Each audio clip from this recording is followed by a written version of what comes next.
Et la prochaine fois à l'harmonica. Voilà, j'ai cherché, j'ai pas trouvé. Bienvenue à tout le monde dans ce nouveau numéro de Pourquoi Buffy c'est génial, numéro 36. On est content. On est super content. Donc oui, normalement les habitués le savent bien. On lance un morceau de musique qu'on entend dans l'épisode qu'on va commenter aujourd'hui.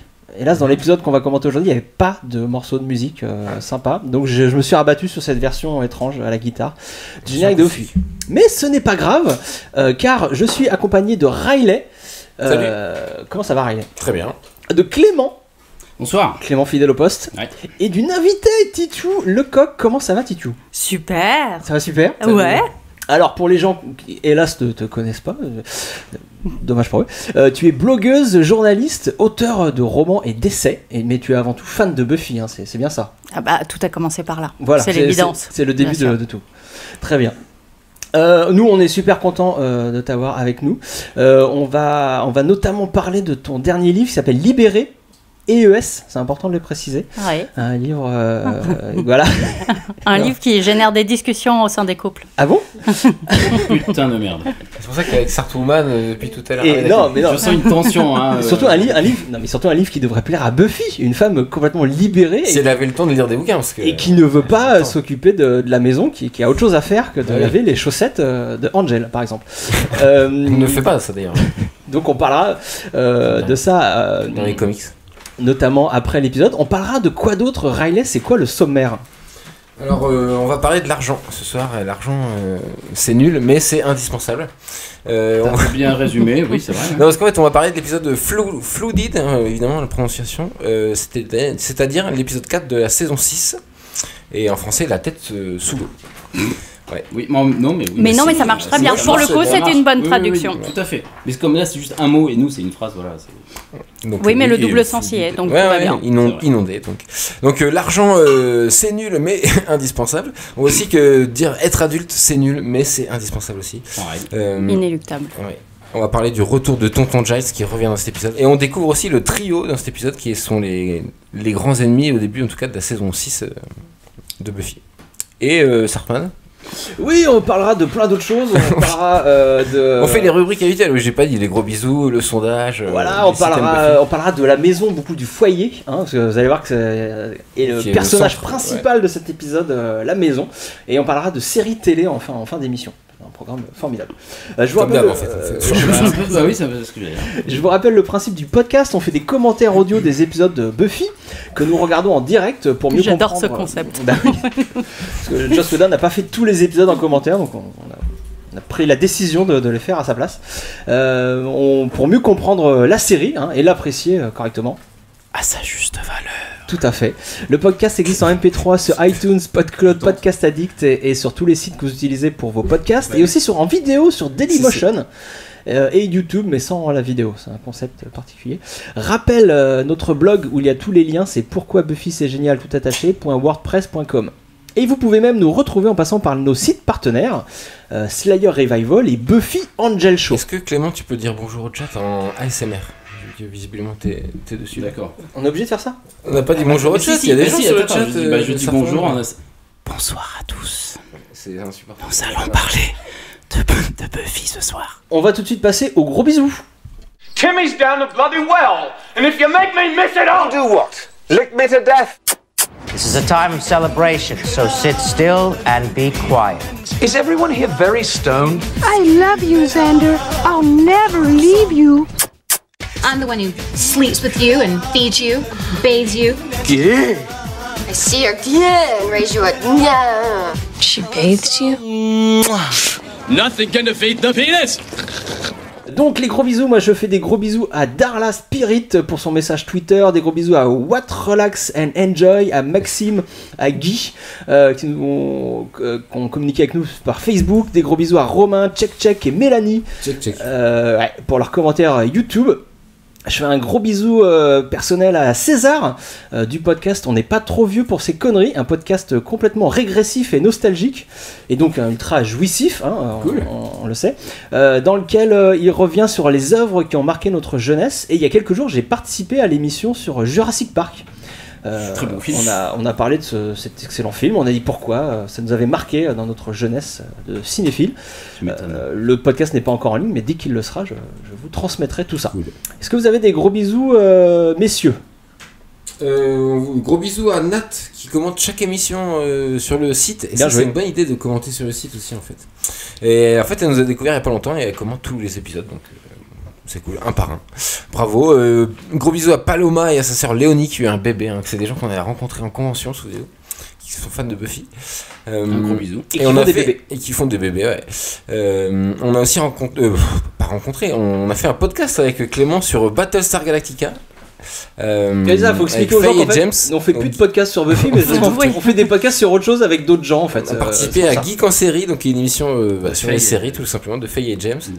Qu'on embrasse au passage. Qui sont venus dans le podcast, je sais plus quel podcast c'était avec eux, mais c'était saison 4 aussi, je crois. Bref, peu importe, on mettra le lien. Sur Battlestar Galactica. Voilà.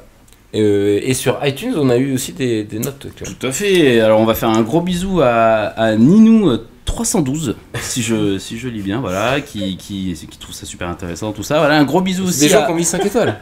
Oui, à chaque fois, bien sûr. Bah, on ne sélectionne que les gens qui ont mis 5 étoiles. Hein, les 4 étoiles, on en veut. On dira pas. Si vous voulez un gros bisou, il faut mettre 5 étoiles.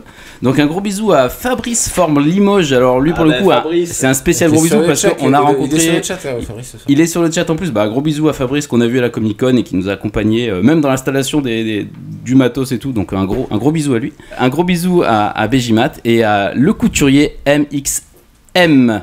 Merci à vous d'avoir mis des étoiles, on vous fait des gros bisous. Titou, est-ce que tu avais des gros bisous? Eh bah ouais, comme je viens de mettre une photo sur Twitter de notre magnifique écran, je vais faire des bisous aux 3 personnes qui ont liké cette photo, c'est important. Bien joué les copains. Eh oui, interactivité, donc ça fait Tordax, Nixcha et Pascalé. Voilà. Bien joué. Tout de suite, on va passer à la rubrique sondage. On va passer à la rubrique sondage. On a lancé un sondage, Riley, hein, le spécialiste du sondage. Suite à la rubrique du sondage, on a lancé un sondage lors du dernier numéro. Immédiatement au résultat du sondage de la dernière fois. Oulala. Rubrique sondage. Comment ça, il n'y avait pas de sondage? Pas du tout. Riley, c'était quoi le sondage de la semaine dernière? Tu n'écoutes pas beaucoup le podcast, certains, parce qu'il n'y avait pas de sondage la semaine dernière. Effectivement. Donc on passe à la rubrique suivante alors? C'est ça, non, donc on a décidé de lancer un sondage exceptionnel. C'est-à-dire que c'est vous qui allez choisir le prochain épisode qu'on va commenter. Parce que je crois que c'est une première dans le podcast, parce que d'habitude c'est toujours Sartman qui décide comme un bon dictateur. Et là, on voulait ce choix de... Dictateur éclairé. Oui, éclairé, bien sûr. On voulait ce choix du prochain épisode, qui sera forcément un épisode de la saison 7. On laisse le choix, mais c'est un peu ciblé quand même. Et il y aura... donc il y a 4 épisodes. Et vous choisissez celui que vous voulez, on le commente, on n'a pas donné de délai, non, on n'en parle pas. Les épisodes, c'est Beneath You, c'est-à-dire Démon intérieur, c'est-à-dire l'épisode 2 de la saison 7. Souvenez-vous, Willow est en Angleterre, il y a Anya qui est redevenue un démon, vous vous rappelez? Oui. D'accord, cool, bon épisode. Ou Help, c'est-à-dire l'épisode 4 de la saison 7, la prédiction en français, où il y a un personnage qui s'appelle Cassie qui a des visions. Mais bien sûr, c'est très philosophique comme épisode. Excellent je épisode, vote pour. ouais. Il y a Him, c'est le 6ème de la saison 7, qui s'appelle Folle de lui en français, avec le blouson magique, hein, souvenez-vous. Et avec un acteur des Feux de l'amour. Excusez-moi. Ah ouais? Un petit peu de culture, s'il vous plaît. Eh oui, tout à fait. Il a joué dans les Feux de l'amour après. Ah, merde.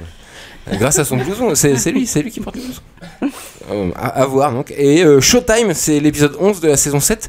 Exercice de style en français, bon, bah pourquoi pas. Oui, bon, bah, voilà, normal. Et là où c'est Buffy protège les potentiels, là on est dans le dernier arc de la série et elle doit affronter le Turok-Han, souvenez-vous ce monstre très puissant. C'est compliqué. Un épisode d'action. Okay. Pas du tout pour influencer nos auditeurs, mais toi tu voterais pour Help. Pour Help alors. Ah bah complètement. C'est définitif. Ah, je le trouve hyper touchant. Pas la veste magique, non? C'est vrai que le blouson magique c'est... Non, vraiment Help il est bien. Ça m'arrangerait si j'ai commencé le conducteur.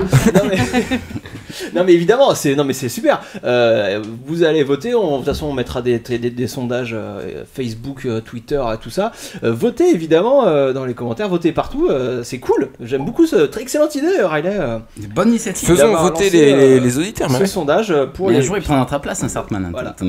C'est les auditeurs qui prendront la place. Voilà, on entre en démocratie, pourquoi pas. Sur 4 épisodes. Bon. Voilà.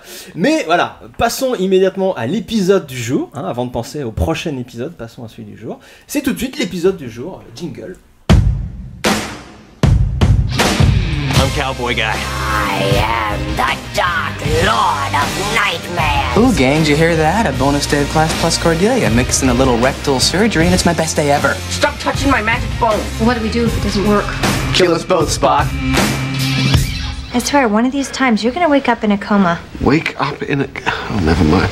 On entre dans le vif du sujet, épisode 4 de la saison 6, Flooded, la tête sous l'eau en VF. Il a été diffusé pour la première fois le 16 octobre 2001. L'épisode est écrit par Doug Petrie et Jen Espenson. Ils sont assistés de Rebecca Kirchner et Steven S. DeKnight. Arrête d'écorcher les noms, c'est scandaleux. C'est scandaleux. Et réalisé par Doug Petrie. Des choses à dire sur ces gens, Clément, Raya ou Titiou. Une blague sur son nom, mais c'est peut-être pas la peine. Non, mais c'est des piliers de Buffy et ils sont là tout le temps. On en a déjà parlé dans plusieurs podcasts. Doug Petrie ici et Steven S. DeKnight, c'est eux qui font Daredevil, je crois, sur Netflix. Alors, et même Steven DeKnight, c'est lui qui réalise le nouveau Pacific Rim. Personne l'a vu. Hein, oui. Moi, ça m'intéresse pas. Ça vous intéresse? Pacific Rim 2. J'ai pas envie d'être déçu. Ah oui. Oui, c'est Steven qui l'écrit, qui le réalise. Donc le truc avec des robots là. Donc on fera un hors-série dessus, c'est ça que tu es en train de... Pas du tout, je suis pas du tout client. Ou alors tu prépares le conducteur. Ah bah moi je suis pour. Voilà, Guillermo Forever. Sur le 1, pas sur le 2. Ah non, sur le 1, bah évidemment. Est-ce qu'on aurait... Ah bah y a pas Steven dans le 1 les gars. Est-ce qu'on aurait un petit pitch Petit pitch, c'est très Riley, est-ce que t'as un pitch? Mais là, donc toujours au bout du 36e podcast, je sais toujours pas faire les pitchs, mais... On va essayer quand même. Là j'ai tenté un truc, ouais. Après sa résurrection, Buffy découvre la vie d'adulte. Ouais, c'est pas cool. C'est pas cool. Elle est fauchée, et oui, l'argent c'est le grand ennemi. Mais c'est même d'ailleurs le grand ennemi de la saison 6, la vie en fait en général, le quotidien. Et quand on va le découvrir ce soir, et bien pire que le démon qui vient d'être engagé par les nouveaux ennemis de Buffy pour cette saison 6, c'est-à-dire le trio qu'on va aussi découvrir dans cet épisode. Enfin, c'est la première fois qu'on va les voir dans la série. Et voilà, j'ai pas de fin. Je fais plus mauvais de l'histoire des pitchs. Non, j'ai fait bien pire. Non, parce que on est dans une continuité de nullité. On est sur une moyenne. Sinon, je raconte l'épisode, c'est nul. Mais oui, il faut essayer de. Non, il était bien ton pitch. Est-ce que c'est gentil, Clément, merci. Si des choses avant qu'on commence, parce que là, attention, je vais lancer l'épisode. Est-ce que si vous avez des choses à ajouter avant? Il a dit, non, mais tout sera dit dans l'épisode. Rien à ajouter, vous êtes sûr? Bien sûr. C'est au dernier mot. Allons-y. Bon, moi je vais. Je peux aller faire pipi? Non, toi tu vas ajouter quelque chose. Je vais répéter quelque chose, parce que ça, voilà. Je vais chercher. Non, cas presque unique dans l'histoire du podcast. On a déjà commenté en fait l'épisode précédent et l'épisode suivant de l'épisode qu'on va voir. Ah oui. Donc voilà. C'est intéressant de le dire aux gens, ça avait fait. N'hésitez pas à vous référer à notre podcast numéro 27 sur Afterlife, donc qui se passe juste avant Flooded, et notre podcast 20 sur Life Serial qui se passe juste après, pour notamment tout ce qui est l'histoire de la résurrection de Buffy, qu'on aborde beaucoup plus, enfin qu'on va aborder ici aussi, mais le début de sa relation avec Spike. On en parle aussi dans ces podcasts-là, donc n'hésitez pas à aller les écouter si ce n'est pas déjà fait. Non, là je crois qu'on n'a plus le choix, il faut vraiment y aller, lancer l'épisode. Est-ce que vous êtes prêts? Le chat il dit quoi? Il dit qu'ils sont allés voir Ready Player One et ça me rend fou, ça sort demain. Mais oui, mais je ne peux attendre cette man, voilà, comment te dire. J'ai très envie de voir. C'est scandaleux ces gens qui ont déjà vu les films là. Oui, ils sont ouais, non mais oui. Mais ils parlent pas de Buffy par contre. Il parle du blouson magique, Big Game, c'est vrai qu'il a le blouson et il dit que ça, il confirme ça. Allez, c'est parti, fin de. Le blouson en vrai. Allez, tout de suite, Flooded, un peu de sérieux, je vous trouve extrêmement dissipé. Oui. Non, je vous trouve tout... Oh, c'est parti, attention. 3 pouces. On dirait les profs qui faisaient des faux départs pour le vidéoprojecteur. Allez, alors vous êtes prêts? est très professeur, tu vas le découvrir, Titi. C'est notre Giles un petit peu. C'est notre Giles. Je m'en fous, c'est lancé. Mais attention. Ça 3, fonctionne. 2, 1, top. Top, c'est parti. Ça y est, ça commence. Il a dit top. Ça commence. Extraordinaire. Previously incroyable. Donc déjà, on est triste. On revient sur la mort de Giles, tout ça. N'importe quoi. Mais n'importe quoi. Joyce, c'est l'autre adulte de la série. C'est pour voir si ça sonne pareil. Et la mort de Buffy aussi. Riley, qu'est-ce que t'as à dire sur ce Previously? Fais-nous rêver. Que l'important c'est que Giles va se barrer là, mort de Buffy, hop, Giles il part en Angleterre, avion. Ce plan est dégueulasse. C'est ça qui est important, c'est qu'il n'y a pas d'adulte. Oui, j'ai compris. Au début de cet épisode, en tout cas, il n'y a pas d'adulte pour gérer la situation et chaque scène va nous présenter des situations où les personnages ne sont pas entre guillemets assez matures. Tout à fait, et on va finir sur la réplique de Buffy qui confie à Spike Everything is hard and violent This is Hell, quand elle dit que l'endroit où elle est nul, ça donne le ton.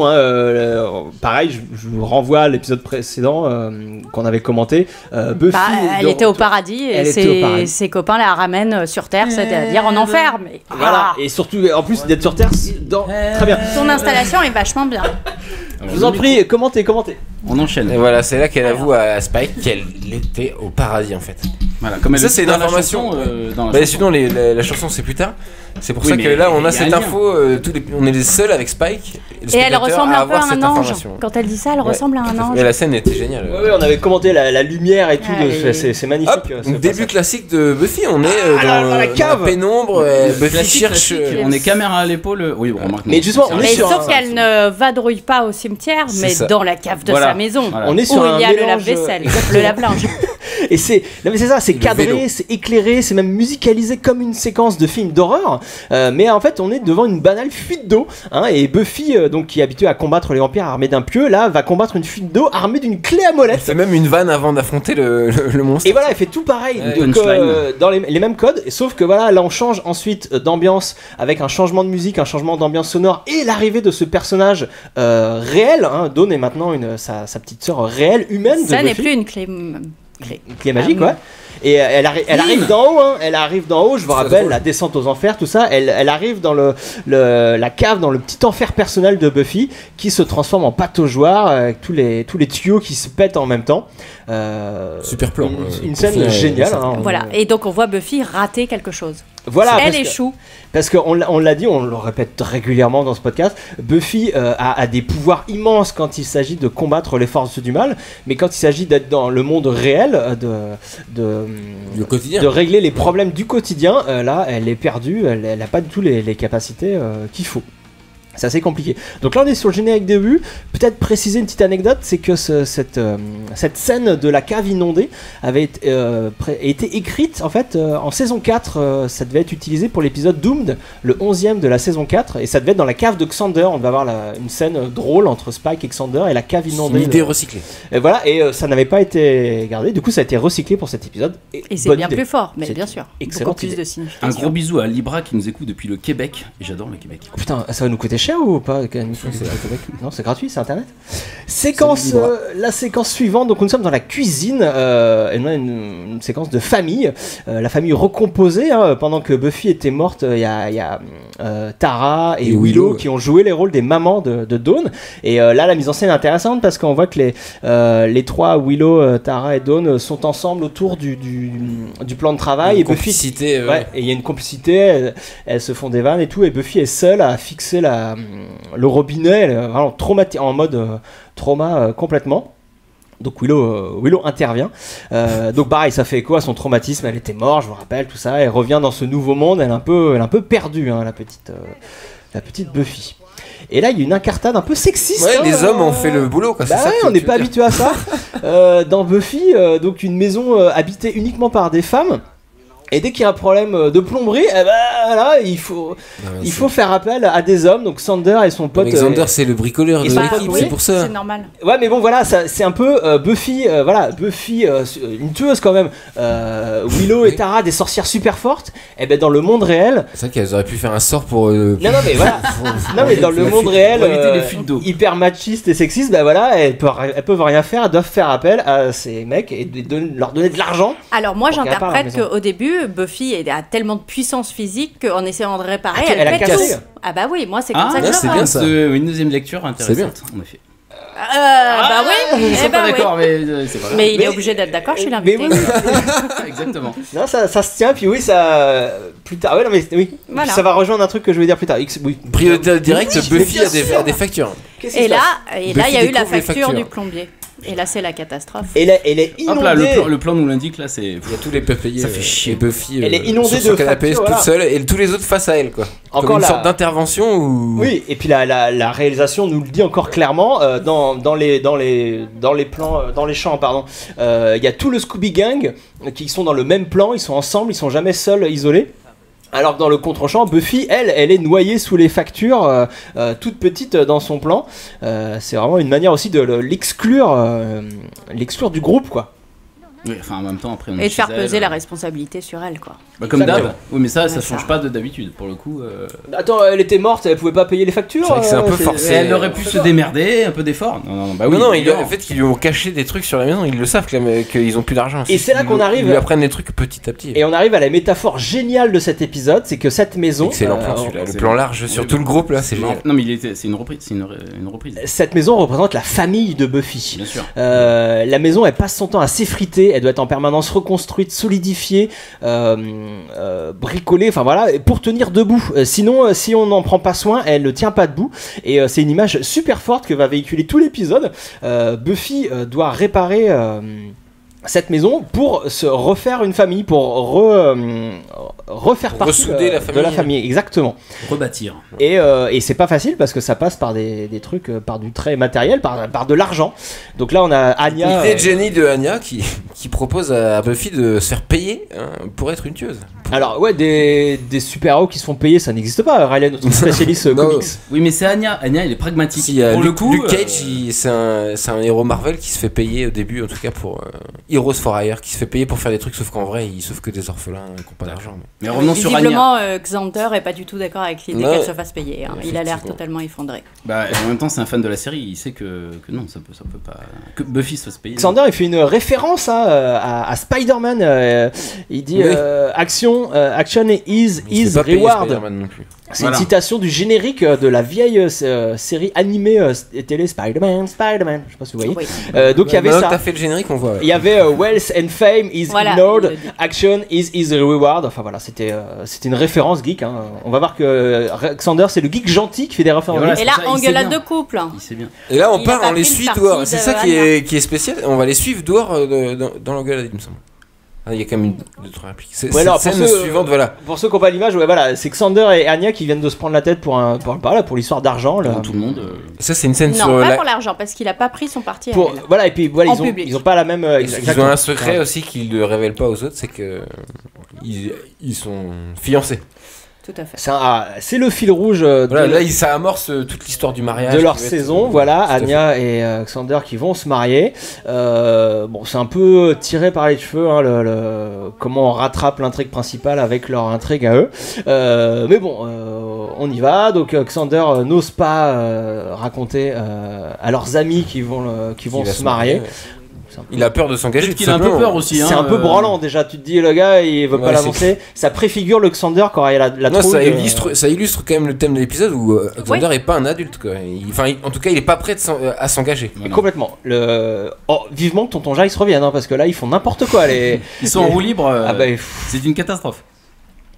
Et donc t'as après. Mais l'épisode va démontrer ça, que Xander, Willow ne sont pas prêts à assumer entre guillemets la famille. C'est pas pour rien que Giles revient dans cet épisode en plus. Oui. Pour reprendre entre guillemets les choses en main. Mais il y a une scène géniale. Et il parle encore de maison là. Avec l'engueulade entre Willow. Mais c'est ça. Après il lui fait une métaphore comme si une maison, un couple fallait construire comme une maison et tout. Moi je trouve ça un peu tiré par les cheveux. Et Anya aussi est d'accord avec moi, parce qu'elle va finir par lui dire you tricked me, tu m'as piégé, tu m'as embobiné. Parce qu'ils vont s'embrasser, et puis après, attends, mais en fait, tu m'as raconté n'importe quoi. Et puis, tout son petit discours sur faut attendre, faut faire ça calmement et tout. Comment tu veux fonder un couple le mec est pas prêt, Il y a une remarque de Big M qui dit que Angel se fait payer un petit peu en tant que détective finalement pour. Il arrive jamais vraiment beaucoup à se faire payer. De mémoire, il essaye. Dans sa série en tout cas. Ouais, il essaye. Là et surtout, on va voir. C'est le principe de départ en tout cas. On va voir que effectivement, se faire payer pour des choses fantastiques, c'est pas bien. M. Fashnik Ah oui, le nom du démon. Nous donnera un indice là-dessus. C'est pas bien de se faire payer, faut pas du tout. Oui. Mais priorité au direct. Ça je sais pas. Mais... Buffy. Et là une scène inédite jamais vue dans Buffy. Ouais, déjà comme elle est montée. Buffy chez le banquier. Ouais. Voilà. Le montage, c'est ça qui est spécial où elle s'entraîne en fait. Donc c'est là, on arrive à la fin de l'acte 1, la dernière scène. Vous allez voir qu'il va y avoir un petit cliffhanger à la fin de l'acte, hein, bien sûr, pour pas qu'on zappe sur notre chaîne. Et là, elle fait face au pire monstre qu'elle a jamais rencontré. Jean-Pierre Bacri. Un mec qui ressemble à Jean-Pierre Bacri. Alors c'est qui Riley? Tu connais cette personne, je crois. Non, mais c'est un mec. Moi, parce que quand j'ai vu l'épisode, je me suis dit, mais ce gars, on le voit partout. En fait, il est dans toutes les séries. Et effectivement, il est dans toutes les séries. Il joue toujours 2-3 épisodes par-ci par-là. Doctor House. J'ai noté Desperate Housewives, Grey's Anatomy. Oui, et en fait, c'est aussi un scénariste surtout. Il a fait plus de scénarios. Il est spécialisé dans les dessins animés, notamment de super-héros justement, avec des séries X-Men et même Crypto, le chien de Superman. Ah ouais. Donc voilà. Je sais pas s'il est mieux scénariste que. Comme on disait dans l'ouverture, Buffy qui est super forte quand il faut défoncer des démons, là face à Jean-Pierre le banquier, elle galère un maximum. Bah, c'est normal. Mais non, mais surtout, c'est à quel moment elle se dit j'ai pas d'argent, je vais demander un crédit à la banque. Ça ne fonctionne pas. Va chercher un travail. Même pour Buffy, c'est difficile. Ça. C'est ce qu'elle va comprendre après. Elle va mettre un petit peu de temps à le comprendre. Et elle a accepté. Voilà, elle a pas envie de faire ça. Et puis elle a déjà un métier, c'est ça. Non, mais ça veut dire c'est vraiment une pine en économie, quoi. Tout le monde le sait que tu vas pas demander un crédit alors que t'as pas de travail et pas de revenus. Ah, moi je t'avoue que. Et là le démon vient d'arriver. Ah oui, Clément, toi tu demandes des. Mais là, on bricole la table. Priorité au direct. Ouais, le démon vient d'arriver dans la banque. Le démon vient d'arriver. Donc voilà, Buffy continue avec ses codes. Hein. Elle se pointe devant le démon. Elle fait une petite vanne. Sauf qu'au moment de lui faire son coup de pied, voilà, elle est coincée. Elle a une jupe nulle. Elle s'est déguisée. Elle s'est déguisée en maman pour ce rendez-vous de banquier. Et elle a des fringues. Ah, ça, ce plan est génial. Elle se libère de son accoutrement pour tabasser le démon. Elle poignarde la jupe. Je sais pas si vous avez vu pour la libérer. J'adore ce plan parce que l'émancipation de la femme, c'est déjà libérer son corps, et c'est ce qu'elle fait en déchirant cette jupe scandaleuse pour après aller défoncer le démon et donc aller sauver tout le monde. On va voir qu'il y a discours sur les armes à feu. Alors voilà, là il y a une phrase sur les armes à feu. Le flic a tiré dans la banque. Et Buffy lui dit These things never helpful. Ces choses, ça sert à rien. Et ça, Joss l'a dit plusieurs fois en interview. Il y a plusieurs petites phrases comme ça sur les armes à feu qui reviennent plusieurs fois. La saison, on sait qu'effectivement les armes à feu, c'est c'est annonciateur de. Pendant la saison 6, parce qu'à la fin, les armes à feu auront un gros impact énorme. Voilà. On spoil, non. On divulgage, s'il te plaît. Divulgation. Ça va mal se passer en fin de saison. Mais donc priorité au direct, la changement de scène. Donc un peu molle, c'est énervé là. On a la conclusion que les monstres et l'argent c'est incompatible. Buffy a fait fuir le monstre, mais l'argent a disparu. Oui. Et Buffy a fait son job de tueuse dans la banque, mais n'obtient pas de récompense. Elle n'a pas obtenu le crédit. Oui, elle n'a toujours pas de revenus. Elle n'est toujours pas solvable. Voilà. Alors qu'elle est persuadée d'avoir un métier. Dans cette scène, Willow, elle a une vocation et on sait tous que c'est différent, une vocation et un métier. Un métier passion. Willow, elle essaie de faire Giles un peu dans cette scène. Elle essaie de conseiller Buffy, mais elle n'y arrive pas. Elle est hésitante et tout dans ses phrases. Oui, mais c'est comme Willow. Oui, c'est Willow. Elle prenait de l'assurance, moi ça m'étonnerait. Non, mais là, elle essaie de se comporter. C'est Giles normalement qui parle à Buffy dans la salle d'entraînement. C'est jamais Willow. Et là, elle essaye de donner des conseils à Buffy sans vraiment y arriver non plus. Elle n'est pas Giles, quoi. Non, mais que le fait qu'elle essaye. Il faut vraiment qu'il arrive, Giles. Et Willow, je pense que vous avez vu, elle reproche encore à Buffy de pas. D'être trop normal en fait. Elle reproche à Buffy de pas en faire des caisses sur son trauma. Enfin ça c'est quelque chose qui revient régulièrement à chaque fois que Buffy est traumatisée, revient d'entre les morts. Bah oui. Ce qui arrive régulièrement.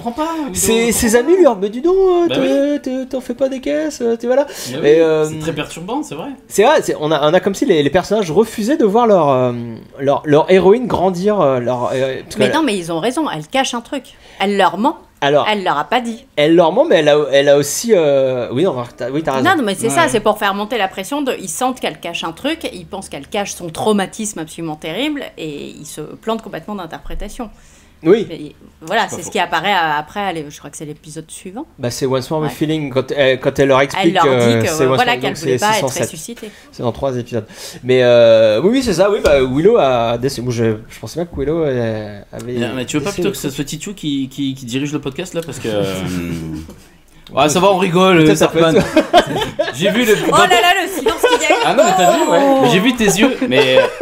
On est dans la rigolade, on est d'accord. Non, je me quitte ce podcast. Oh merde, je l'ai vexé. Oh le con. Non, mais priorité au direct, les gars. Priorité au direct. Nous sommes dans la Magic Box et il y a une séquence de recherche, une séquence bibliothèque, rappelons-nous la saison 1. Et il y a un lien très drôle qui est fait entre les monstres et le sexe. Dawn qui fait moi j'ai l'âge. C'est le mal. J'ai l'âge pour faire des recherches sur les monstres. Et puis elle continue avec si vous les adultes vous m'en parlez pas, j'irai apprendre les choses toute seule dans la rue et tout. C'est super drôle. C'est vraiment le lien qui est fait entre les deux. Et après ça se conclut par la vanne de la corne. Dawn tombe sur une image d'un démon cornu. Une corne qui n'est pas placée au bon endroit. Et donc finalement elle est peut-être un petit peu trop jeune pour faire des recherches sur les monstres. Enfin c'est très drôle. Et juste après elle ouvre le livre et elle voit le démon de la semaine. Alors voilà, par contre ça c'est scandaleux. La recherche se fait en 3 secondes. C'est le monstre. Il y a des gens qui gagnent au loto, c'est comme ça, ça peut arriver. Ça n'a aucun sens, mais ça arrive. Il faut que Dawn cherche à tous les épisodes. Une nouvelle preuve que Tonton Giles n'est pas là. La recherche se passe en un claquement de doigts, ça ne va pas du tout.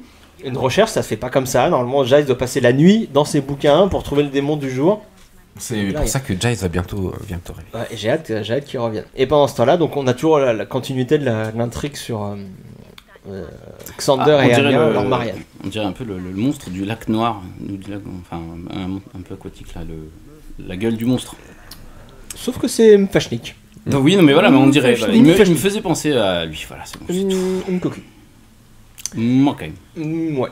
Donc voilà, Dawn l'a trouvé immédiatement. C'est marrant parce que là Buffy elle reproche à Dawn de grandir trop vite en lui disant tu vas fumer des clopes et boire du café, du cappuccino, alors qu'elle-même a pas grandi non plus. Mais ça y est, elle est dans son rôle maternel. Ouais. Ah oui, ça y est, elle est là. Mais alors qu'elle-même n'est pas. Elle a pas tellement choisi, mais c'est admis quoi. Encore, c'est pas totalement accepté. Peut-être pas accepté, mais en tout cas. Là, c'est une vraie remarque de maman. Oui, exactement. Complètement. Sauf que voilà, regarde un peu là.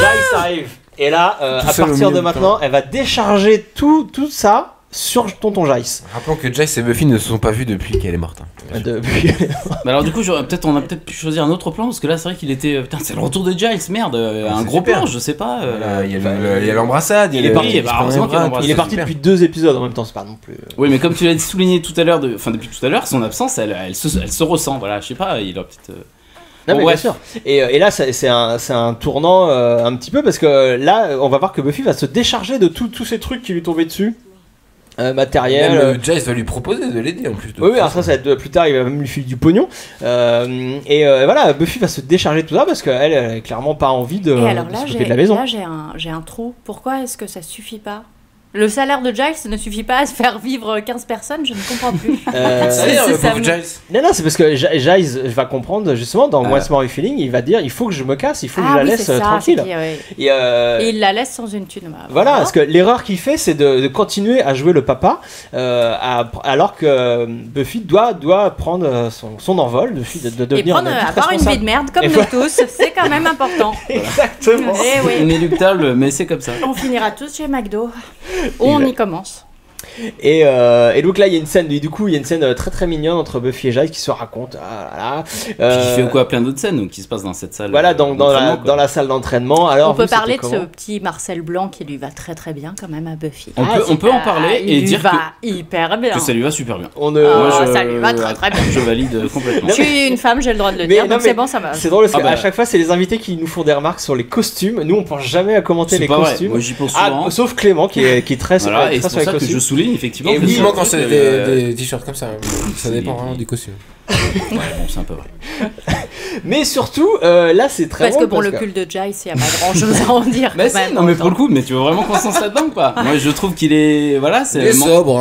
Il est sobre, c'est le mentor, il est gris, ni noir ni blanc. Voilà, oui, mais il a ces petits cols mal cousus là qui s'enroulent. Oui, mais comme on l'a dit tout à l'heure, il vit pas dans l'opulence. Puis je crois que c'était la mode à l'école. Oui, c'était. À l'école, t'as dit, t'as vu, c'est rigolo. Je vais essayer de reprendre les choses en main parce que là ça va. Bah oui, mais du coup, on parle jamais. Tu parles quand tu veux. Non, là surtout, Buffy et Giles sont d'accord sur un truc pour dire qu'en fait, ils étaient peut-être mieux morts ou en Angleterre. En fait, ils se le disent pas vraiment, mais on le sent dans toute cette scène. Revenir à Sunnydale, ça les fait tous les deux un petit peu chier.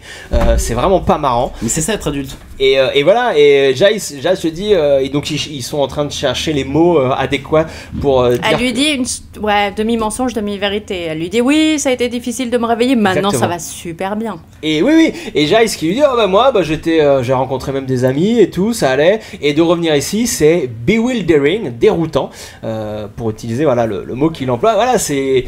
Comme pour Buffy, on comprend que la Hellmouth, c'est pas juste un terme, c'est l'enfer, Sunnydale, quoi. Finalement, c'était pas plus mal d'avoir quitté Sunnydale.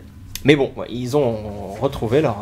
Alors, elle vient de dire que c'était une comédie post-mortem, ce qui est une blague totalement post-moderne. Moderne, ouais. Voilà, le génie de l'équipe de scénaristes. Oui, de Jen. Là, il y a tout le monde. Là, ils sont je pense que c'est Jen, ça c'est la patte Jane.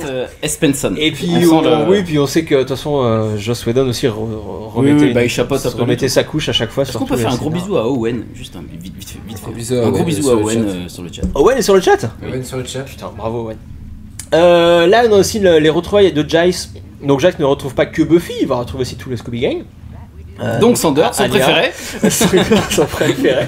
Ah, tu m'as manqué. Et voilà, il remet un peu les choses dans l'ordre, M. Fashnik, voilà. Donc c'est un démon mercenaire, donc voilà, ce qui fait écho à la thématique au pognon. Et voilà. De super-héroïne payée, là c'est un démon qui se fait payer, quoi. Donc voilà, donc ça valide bien le fait qu'on peut pas se faire payer pour faire des trucs démoniaques ou fantastiques. C'est pas bien, c'est M. Fashnik qui fait ça, donc la tueuse ne doit pas faire ça, on est d'accord. D'ailleurs, est-ce que Jésus s'est fait payer? Je sens que vous avez envie de vous faire payer, ça me fait très peur là. Vous avez envie de faire payer pour puisque t'en parles, Sarpan. Non, faut pas. Et Giles il dit faut pas, c'est pas bien. Donc le podcast. Attends, plan intéressant. Voilà. Le trio, donc couvert d'argent. Bah oui, voilà. Génie du montage. Avec un jeu vidéo qui passe derrière eux. Voilà, génie du montage, on passe d'une Buffy fauchée à le trio des nerds dans leur. C'est la première fois qu'on les voit dans la série. Exactement. Enfin, donc c'était le dernier plan de l'acte 2. Et ils sont ridicules. Et regarde bien. Des coups, ils sont sur des poires. Oui, ils sont. Les poires, ça a été à la mode pendant 2 ans à peu près. C'est rigolo. 2 semaines. Voilà, et c'est fini. Donc ils croulent sous l'argent. Donc ils ont embauché M. Fashnik pour braquer la banque. C'est 3 nerds. Celle où Buffy est en avance. Pendant je te coupe, mais voilà, sur l'image des nerds qui étaient ridiculisés à cette époque, et aujourd'hui c'est plus la même. Voilà, c'était juste une petite. Là c'est les grands méchants quand même. Oui, mais regarde, c'est des nerds. Et ils sont blindés de pognon. Et Joss Whedon est comme un peu comme dans les Simpsons. Alors justement, c'est la première fois qu'on les découvre là. Qui sont-ils Mais Whedon avait dit j'ai voulu montrer mes téléspectateurs. C'est ça qui était drôle, il voulait mettre une mise en abîme des mecs qui regardaient sa série, il s'était dit je sais qu'il ressemble à ça, donc allons-y. Tout à fait. Alors il y avait aussi une lecture, c'était un peu les scénaristes aussi, parce qu'ils balançaient toutes leurs références à eux, geeks, ça parle de Star Trek et Star Wars. Et c'est des personnages qu'on a déjà vus en fait dans la série. Riley, dis-nous qui sont ces gens. Ouais, si, Warren, lui avait construit le Buffy Boat dans la saison 5. Oh le vilain, oh le cochon. Et Jonathan, on le connaît, on a même fait un épisode sur lui, un superstar. Bah oui, mais moi je gravite depuis. Pour moi, c'est mon préféré. Ouais, c'est les 3 c'est mon préféré. Jonathan a joué dans le Unaired pilote, il a depuis le début, le tout début, Jonathan. Et Andrew, lui, c'est le frère de Tucker. Tucker, c'est lui qui a invoqué les chiens de l'enfer dans The Prom en saison 3. Et d'ailleurs, c'est parce que l'acteur pouvait pas le faire. C'est pour ça qu'ils ont créé le frère de ce personnage. Exactement, mais ça aurait dû être lui. Ça devait être Tucker qui devait être le troisième membre. C'est une bonne idée de refaire revenir ces personnages ennemis d'une semaine. Et voilà, et Andrew, on l'a déjà dit. Méchant. Andrew avait déjà joué dans Buffy dans un autre épisode où il jouait un vampire, un mignon d'harmonie. Et il revient là sous les traits d'un humain. Et tant mieux. Oui. Parce qu'après, il va faire partie du Scooby Gang. Et donc voilà, ce trio, donc on l'a dit. Ils sont les big bad de cette saison, le fil rouge en tout cas. Et donc avec eux, c'est un festival de références geeks. Et c'est un peu ce que dénoncent ces 3 types, c'est qu'ils sont tout le temps dans la citation. Que ça soit leurs fringues, leurs accessoires, la manière dont mise en scène, la déco de leur cave, on est tout le temps dans l'univers de quelqu'un d'autre, dans la référence. Et en fait, eux n'ont pas leur propre univers, ils ne créent rien, ils sont toujours dans la citation d'un univers existant. C'est à mon avis pourquoi ils sont là, alors que par exemple Xander, qui est aussi un nerd dans le Scooby Gang, Xander lui il va passer son temps, il va faire quelques références geeks, mais il agit. Et pareil, on en a beaucoup parlé avec Storyteller par exemple, le moment où Andrew décide de prendre en main, d'agir plutôt que de subir et d'être dans la citation. Bref, on va voir ça à chaque fois qu'on verra le trio de nerds. Ils vont être dans la citation, dans la référence. Ils sont aussi dans la problématique de comment devenir adulte, mais ils ont décidé que ça serait non. Et clairement qu'ils ne se plieraient pas aux règles de passage à l'âge adulte. Donc ils sont exactement comme au lycée, ils bougent pas, ils veulent de l'argent facile et des filles, quoi. Et empêtrés dans leur frustration. Les filles nous aiment pas, c'est parce que les filles sont mauvaises. Donc Warren est un personnage extrêmement misogyne. Mais du coup, il y a un vrai, ça a été très important dans les analyses qui ont été faites féministes, etc. sur Buffy. Le personnage de Warren, effectivement, sur les anti-féministes, a été très important. Mais c'est le lien thématique de toute la saison. C'est pour ça que j'adore cette saison. C'est sur effectivement comment tu négocies le moment où tu te retrouves dans le réel et la vie quotidienne. C'est ça, on va le voir un peu plus tard. Il va y avoir un flashback sur le moment où ces trois mecs décident de dire tiens, on va conquérir Sunnydale, ou je sais plus ce qu'ils disent. Prendre le contrôle de la. Ils le font, ça se passe sur un plan, un coup de dé même, au moment où Jonathan lance un dé, ils sont en train de jouer un jeu de rôle. Pour eux, tout ça n'est qu'un jeu. On les voit aussi quand on les découvre. On l'a pas dit, mais il y avait un jeu vidéo derrière eux, un espèce de Doom-like, je sais pas quoi. Mais voilà, tout ça n'est qu'un jeu pour eux. Quand M. Fashnik leur dit sur le chat ce que c'était comme jeu. Quand M. Fashnik leur dit je vais vous tuer, les mecs rigolent. Enfin voilà, on est vraiment dans des gens qui n'ont pas conscience de la réalité. Il y a un problème de décalage. Pour eux, ils sont dans un jeu très clairement. Pendant ce temps, scène importante là, Giles et Buffy. Tout à fait. Buffy avec une photo de sa mère juste derrière. Mais oui, dans le plan. Petit détail d'accessoires, mais oui. Mais casse la photo. Ah oui, le canapé, tout ça. Bah oui, le canapé dans lequel Joyce est mort. Buffy avec la photo à côté d'elle. Ce serait un peu comme une bulle de bande dessinée, genre plus. Par la conversation, on comprend qu'elle pense très fort à sa mère, qui gérait toute l'intendance, la maison, qui est devenue finalement la mère. Alors là, on a loupé l'épisode, le moment où Giles prend un vent quand même. Hein. Il s'approche pour lui tendre la main et elle s'en va. Ah, moi ça m'a fait chier. Ça m'a fait super. C'est ce qui met la puce à l'oreille sur les Giles. Il sait déjà que Buffy est pas bien, tout ça, alors que les autres s'en rendent pas compte. Tout à fait. C'est pour ça qu'il va aller au clash avec Willow juste après. Voilà, il va décharger toute sa frustration sur meilleure scène de l'épisode de juste après.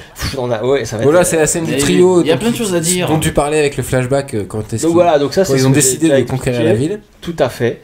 Que dire d'autre mais c'est marrant parce qu'ils sont un peu fans de Buffy en même temps. Ils sont là genre elle est trop forte, c'est trop une super héroïne. Méta, des fois. Oui, donc il y a un vrai truc aussi où. Jonathan et Andrew, mais pas Warren. Pas Warren parce qu'il est antiféministe et il déteste les femmes. Mais eux, ils sont assez genre parce qu'ils adorent les super-héros, donc ils adorent Buffy. Et c'est là qu'on découvre aussi, c'est pour ça que la caractérisation est super bien faite de ce groupe. En 2 scènes, on a compris tout ce qui se passait dans ce groupe. C'est qu'il y a aussi, ils sont pas à égalité dans ce trio. Warren a clairement le dessus sur les 2 autres, et il va même leur faire un sale coup, parce qu'ils vont voter pour savoir est-ce qu'on dénonce Buffy ou pas.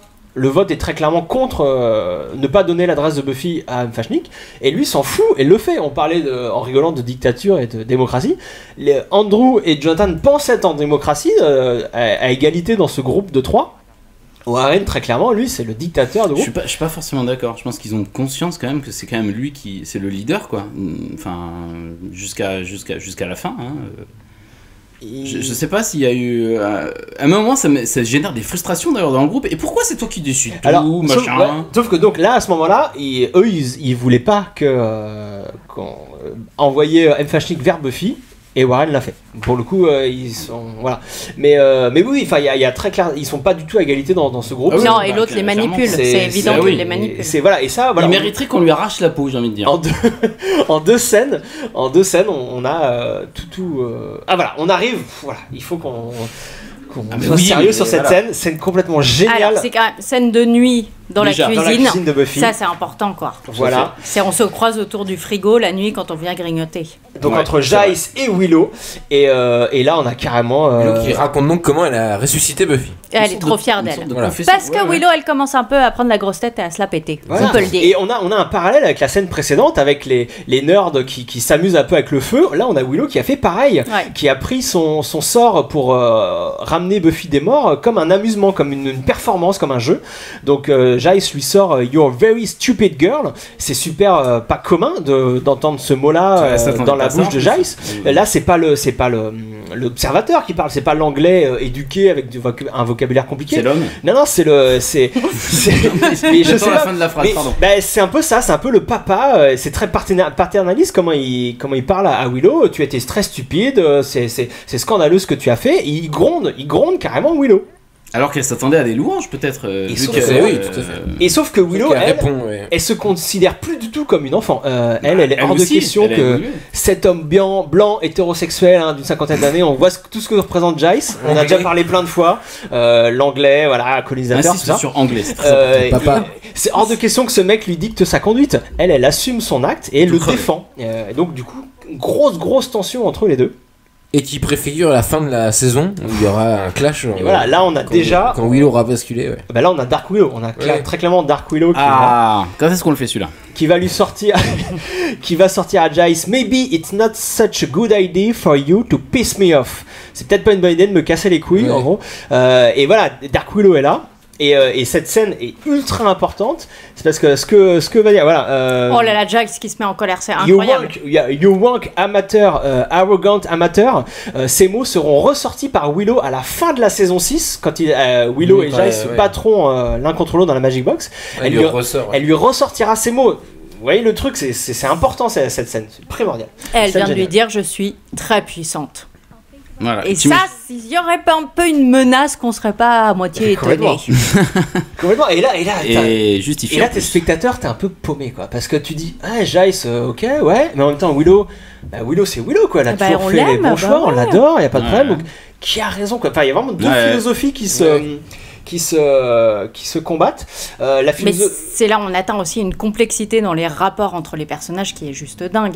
Parce que ils ont l'air de tous dire alors qu'ils se disent un quart de ce qu'ils pensent vraiment. Enfin, et puis tout tient sur un truc, une ironie dramatique que nous on connaît, c'est-à-dire qu'on sait que Buffy est allée au paradis. On est les seuls à savoir que Buffy est allée au paradis, donc ça implique toute cette engueulade. Il y a cette fameuse ironie dramatique, tout à fait. Là. Et Spike le sait, Il n'y a que Spike qui le sait. Spike est là à l'écran. Et la scène avec Spike est magique, on a loupé le plan, mais n'hésitez pas à faire un retour. Excusez-moi. Un retour en arrière. Non, mais on était tous en train de parler. Et un plan formidable où Buffy écrase la cigarette de Spike. Qui vient de jeter. Ce plan veut tout dire. Alors, vous savez ce que c'est ce plan? Ah bah dis-nous, Titou. C'est en Grise. Le film. Il y a ça dans Grise. Il y a exactement quasiment le même plan. Alors elle, c'est sa cigarette, elle jette, elle écrase, mais c'est le même plan quand elle prend le pouvoir à la fin du film sur. C'est John Travolta qui jette sa cigarette. Qui tombe à ses pieds. Elle fait ça, elle écrase la cigarette et il tombe à ses pieds, red dingue d'amour. Et ils sont habillés, il est habillé tout en noir. Enfin, c'est la même. Revoir Grise. Non mais pour vous c'est vrai. Vu il y a pas longtemps. En plus c'est génial, la musique est super. C'est un peu misogyne, mais c'est très bien. Bon, on en parlera. Non, et surtout voilà. Et là, ce plan de la cigarette.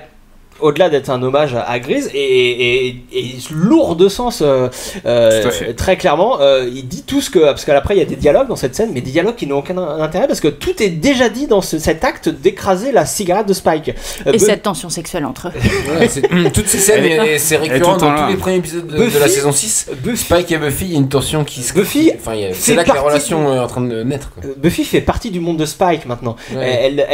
Buffy elle se complète, elle commence par écraser sa cigarette, ça va se finir par un emboîtement total. Il se complète complètement. C'est joliment dit. Et derrière un fast-food, et c'est ça. Ah, j'adore cette scène. Alors au départ, ça sera dans une maison. Voilà, la maison de la maison encore. Tout à fait. Quelle série géniale. Mais bref, là, on a très clairement la thématique du. Moi, je fais partie de ton monde. Spike et Buffy font partie de ce monde-là. Et Buffy ne fait plus partie du monde, du monde de Jace, du monde de Dawn. Enfin, en tout cas, de moins en moins. C'est ça le problème. Mais elle fait le truc qu'on voit dans tous les films américains quand le père de famille qui en peut plus sort derrière la maison. En général, c'est lui qui se fume une clope parce qu'il a toute la pression de sa femme et de ses enfants et que c'est trop lourd la vie, quoi. Elle la fume par procuration. Un petit peu, là, c'est par cigarette. procuration. Il se retrouve et c'est normalement les discussions d'adultes qu'on a dans les films américains derrière la maison à ce moment-là le soir. Ouais. Après, Spike, c'est pas le meilleur représentant de la classe adulte, mais. Ok. Je trouve que là, vous allez un peu loin. Ah ouais, non mais moi stop. le bashing contre Spike. J'ai un moment donné. On va arrêter tout de suite. Non, mais on peut en parler plus tard. Je suis Angel. Mais non, mais là il y a un conducteur, mais on pourra en parler plus tard. Ça existe encore, la team Angel tous versus les fans Spike. de Angel, mais bien sûr. Ah, mais t'imagines pas. On est plus du tout dans le direct. Qu'est-ce qui se passe? Il y a une Là, c'est la baston finale. Non, mais surtout, Mais ce monstre est nul dès le début, alors désolé, mais. L'intérêt de ce combat, c'est que la maison est détruite et que Buffy va faire donc attention. Elle se rend compte que ça coûte cher. Et voilà, Et oui, c'est la première prend fois. conscience. Bah oui. Parce que ça fait 6 saisons qu'elle marave cette maison dans tous les sens. Et alors voilà, Et là, elle se dit ça coûte cher les tables basses. Exactement. Hop là, voilà. On le dit régulièrement, on l'a beaucoup dit la dernière fois, les bastons dans Buffy ont un sous-texte très explicite.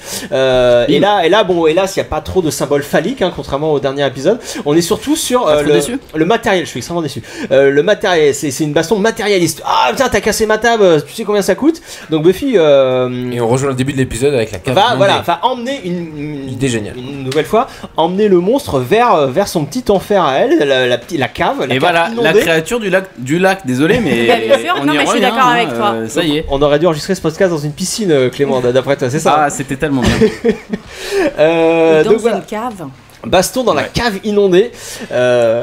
Et là, il s'accroche au tuyau et là, elle est pas contente. Exactement. Ça va lui recouter cher quand même. Et Mfashi continue de détruire la maison, ce qui est scandaleux. Il se fait démolir. Bim. Il faut pas détruire la maison. La maison, c'est la famille. Et là, elle fait un peu une crise de nerfs de mère de famille. Moi, ça m'arrive, mais c'est pas sur un monstre. Mais voilà, là, elle tape, elle cogne parce que les factures. Quoi. Tu sais combien ça coûte? C'est clair, à mon avis, elle imaginait le banquier. Des coups de tuyau là sur Fashnik. Très clairement. Et donc il y a une reprise du plan d'ouverture où la fuite continue de couler.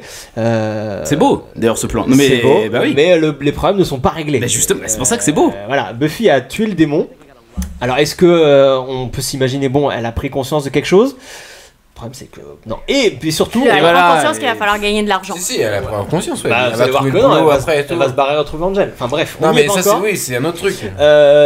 Montage parallèle formidable. On quitte Buffy dans sa cave inondée, dégueulasse, détruite, et on retrouve nos 3 geeks dans leur cave. Cool. Une cave flambant neuve, pleine de figurines, de collections, de gadgets, de périscope. Il a même de la VR. Warren, c'est n'importe quoi. Et d'ailleurs, qu'est-ce qu'il mate? On voit dans l'écran derrière des gens un peu nus. Excusez-moi. La voisine. D'où le périscope. Bien sûr. Voilà, donc effectivement la vie est belle pour le trio, pourvu que ça dure, j'ai envie de dire. On les aime bien alors? Non, on les déteste. Enfin. Oui, on les déteste. Non, on les aime bien, mais on les déteste quand même. Ils sont agaçants, voilà. C'est ça tout le génie de cette saison, c'est qu'ils vont être complètement évincés à la fin, mais ils ont un rôle super important. Ils sont les déclencheurs de toute la saison. Et le côté matériel. Et c'est les méchants humains, quoi. C'est ça. Oui, parce que cette saison, c'est ce qu'on disait, le quotidien, et les vrais gens, enfin, c'est pas du tout. Et c'est des connards de matérialistes. Je sais pas si vous avez vu, Buffy a sa maison détruite, mais une famille forte. Ils accumulent des objets, du matériel. On parle de l'écran 14 pouces que tu as chez toi, Sartman, ou c'était une blague? Tu peux enchaîner. J'enchaîne. Sur le périscope, il y a un truc marqué en russe. Alors sur les internets, j'ai trouvé plein de théories assez fumantes, mais je vous les transmets. Il paraît qu'en phonétique, ce qui est écrit en russe, ça se dit geek. Sauf que j'ai lu aussi que c'était en fait les lettres de l'URSS. Voilà, donc ça veut un peu tout et rien dire. Je préfère ma blague de merde. On les voit essayer de réparer les meubles. Et ça c'est génial parce que on voit jamais. On voit jamais. C'est génial. Non mais c'est comme si un personnage allait faire caca pendant un film, quoi. On a un niveau de réalisme. C'est des trucs qu'on ne montre jamais scénaristiquement parlant, quoi. Xander qui a une réaction qui n'arrive pas à réparer la table et qui a la même réaction qu'un Toubib qui n'arriverait pas à soigner un blessé. Ah mon dieu, on a fait tout ce qu'on a pu. Voilà, c'est très drôle. Merde. Ça se passe en 2 répliques, c'est très drôle. Donc Jace a passé la baston finale dans les choux. Ça n'arrive jamais. C'est drôle, comme c'est arrivé régulièrement dans les premières saisons. Et donc c'était un clin d'œil obligatoire pour son retour dans la série qu'il passe cette baston finale dans les vapes. Qu'est-ce qu'on a d'autre? On a surtout Buffy qui va recevoir un coup de fil, j'anticipe un petit peu, mais qui va recevoir un coup de fil d'Angel, son grand amour, et elle va se barrer et fuir ses responsabilités de maman. Ça vous choque ou vous trouvez ça bien qu'il ait fui les responsabilités de Non mais là c'est cohérent avec le personnage, c'est pas la première fois. C'est la grande histoire qui rattrape là, c'est un coup de scénario. C'est pas du tout lié au quotidien. C'est il faut qu'elle retrouve Angel, coup de fil, c'est hors sujet. Enfin, hors sujet, ça me choque pas. Mais donc, c'est la preuve que cet épisode, pour l'instant, n'a pas eu l'effet. C'est généralement à la fin de l'épisode, le personnage a appris quelque chose et il grandit. Et là, Giles dit un truc très important, parce qu'elle est en train de compter combien ça a lui coûté, et il est en train de dire ta mère s'en occupait tout le temps, elle avait pas besoin de super pouvoir pour le faire. Exactement. Oui, très bien. Oui, exactement. Je dirais sans dire. C'est vrai que non, mais ça répond à une question que je me posais comme spectatrice. Genre, mais jamais sa mère, elle lui dit ça coûte trop cher tes bastons dans la maison, quoi. Et ben voilà. Et les fringues déchirées, tout ça, voilà. Non. Mais les meubles, mais cette porte, combien de fois ils l'ont refaite la porte? Exactement. non, Joyce, gérait tout ça. Et on le voyait pas, ça qui était génial, on le voyait pas. Et on le découvre une fois qu'elle est partie. Bref. Bonne série. Et là, on va finir sur un plan assez magique. Vous allez voir que au milieu du salon, il va rester un espace vide entre Giles et Dawn. Comme si on avait un arbre généalogique. Il manque un bout. Buffy, pardon, je suis perdu. Buffy va quitter la maison pour rejoindre Angel. Donc, voilà, mais on sent qu'elle attendait que ça de se barrer quand même. Mais complètement. Elle est pas du tout. Je dois y aller tout de suite. Et dit tu pars demain. Non, bah j'y vais là. Hein. Allez. Au revoir, merci tout le monde. Direct. Buffy est encore une adolescente, on va pas lui en vouloir. Hein. Voilà. Ah non, c'est plus une adolescente, c'est bien le problème, mais c'est vrai. Dans la tête, ouais. Bah, de fait, c'est plus une adolescente, elle va s'en rendre compte. Mais... voilà, mais c'est le chemin est long, quoi. C'est pas, on s'en rend pas compte et ça fait chier. Hein, on est d'accord. Mais sujet de cette saison. On met quoi? On met 10 ans à faire ce chemin. Minimum. Finalement, elle le fait en quelques épisodes. Exactement. Mais c'est absolument génial de la voir se confronter à ça et avoir cette révélation. Bah oui, carrément. Et alors on l'avait évoqué pareil dans le podcast qu'on a consacré à l'épisode suivant. Oui. Buffy s'en va retrouver Angel et cette rencontre Angel-Buffy en fait. On la voit pas dans la série. On la voit ni dans Buffy ni dans Angel. On la voit dans un comic. On dit quoi? On dit un comic ou un comics? Un comics. On dit un comics. Une bande dessinée, je crois. Non, on dit un roman graphique. On la voit dans une bande dessinée qui s'appelle Réunion, écrite par Jen Espenson, dont on vous avait parlé la dernière fois. C'est la fin de cet épisode qui est passé très vite. Comme d'habitude. Très vite, forcément. On va passer à la conclusion parce qu'on a évidemment plein de choses à ajouter qu'on n'a pas eu le temps de dire pendant le live. Oh my God. It's a sombrero. And it's on your head. Can you believe the Watchers Council let this guy go? Hey, did everybody see that guy just turn to dust? What kind of a monster is he? Crazy freak, vapid whore. Everybody, Giles has a TV. He's shallow like us. Il y a quelque chose de très important à clarifier. Alors, je crois qu'on l'a déjà dit, mais je le redis quand même, on sait jamais. Dans les saisons de 1 à 5, il y a 2 séries de toute façon. Buffy, voilà, on a clairement 2 séries et là c'est encore flagrant dans cet épisode. Dans les saisons de 1 à 5, Buffy est une adolescente qu'on oblige à devenir super-héros et elle ne veut pas devenir super-héros. Jusqu'à ce qu'elle accepte son destin de devenir super-héros. Et qu'elle sacrifie donc sa vie d'adolescente, de jeune fille pour sauver le monde et sauver sa sœur. En saison 6 et 7, c'est l'inverse. On a une Buffy complètement super-héros qui assume son côté tueuse et à qui on demande l'inverse parce que la vie est mal faite. On demande l'inverse, on lui dit tu vas être une maman normale, t'occuper du matériel, des factures, tout ça. Et elle doit devenir une maman. Elle doit transmettre son savoir et ça aboutira à la fin de saison 7 où elle l'accomplira sur le moment en donnant tout son pouvoir, en évacuant son don et sa puissance de tueuse en le donnant à toutes les potentielles. Comme dans les derniers Jedi. Oh là là. Ah pardon, excusez-moi, il fallait que je le place. Hors de question qu'on parle des derniers Jedi. Si. Hors de question. Donc voilà, non mais c'est très clair, c'est pas nouveau, mais dans cet épisode, on le voit bien. Et c'est pour ça que je voulais le préciser. Tout à fait. Donc ça, on l'a évoqué aussi. Jace pour l'instant fait un peu l'erreur de encore trop protéger Buffy et trop être paternaliste avec le Scooby Gang. Ouais, mais ça serait pas Jace s'il faisait pas ça. Mais il va se rendre compte qu'il fait une erreur, c'est pour ça qu'il partira plus tard dans la saison. Et finalement, c'est tout ce que j'avais à dire en conclusion. Est-ce que vous avez des choses à dire en conclusion ? Oui, moi je trouve ça incroyable comment ils ont réussi justement à renouveler la série. Whedon a vachement dit que le truc des monstres au lycée, etc., ça représentait la puberté, le fait que c'est le moment où on se transforme physiquement, donc on l'incarnait avec des monstres. Et une fois qu'ils quittent le lycée, il y a quand même plein de séries comme ça qui se sont cassées la gueule à la sortie du... Ouais. Ne parlons pas de Beverly Hills, mais enfin quand même, les épisodes à la fac sont pas les plus réussis. Je me rappelle avoir entendu il y a 30 ans une interview du showrunner de Teen Wolf qui citait Joss Whedon. Alors moi j'ai jamais vu cette série Teen Wolf, mais lui il citait Joss Whedon comme un exemple. Il s'était dit et il se posait vraiment la question de putain, mais Joss Whedon est un magicien parce qu'il a réussi à faire sortir ses adolescents pour continuer une série qui avait de la gueule et qui a donné une vraie, et en lui donnant une noirceur et une profondeur qui fait que c'est ma saison préférée parce que c'est celle qui peut continuer à me parler toujours. Et mon anecdote que je préfère là-dessus, c'est le fait que Sarah Michelle Gellar a détesté cette saison et Whedon lui avait dit c'est normal. C'est parce que c'est une saison qui traite de, en gros, entre 20 et 30 ans, quand tu sais pas ce que tu vas faire de ta vie, que voilà, t'es plombé par plein de problèmes, et toi, t'as toujours tout réussi, et t'as accompli tous tes rêves, donc tu ne connais pas, tu ne sais pas ce que ça veut dire. Et donc c'est pour ça qu'elle avait ce truc, je comprends pas pourquoi elle est déprimée, je trouve ça un peu sombre et tout, et elle a vraiment détesté, craché au possible sur cette saison. Parce que, peut-être qu'il faut avoir vécu ça dans sa vie pour... Il faut l'avoir vécu, évidemment. Sarah Michelle Gellar, pour ceux qui ne savent pas, c'était une enfant star, à 5 ans, elle était déjà comédienne, elle a été comédienne toute sa vie, donc oui, elle n'a pas vécu ces choses-là. Elle n'a pas vécu les questions existentielles, le doute, la déprime à ce moment-là, les problèmes d'argent évidemment encore moins. Donc elle ne pouvait pas du tout adhérer. Et c'est très bizarre de se dire qu'on a une actrice là qui n'adhère plus à son personnage au moment où elle joue ça.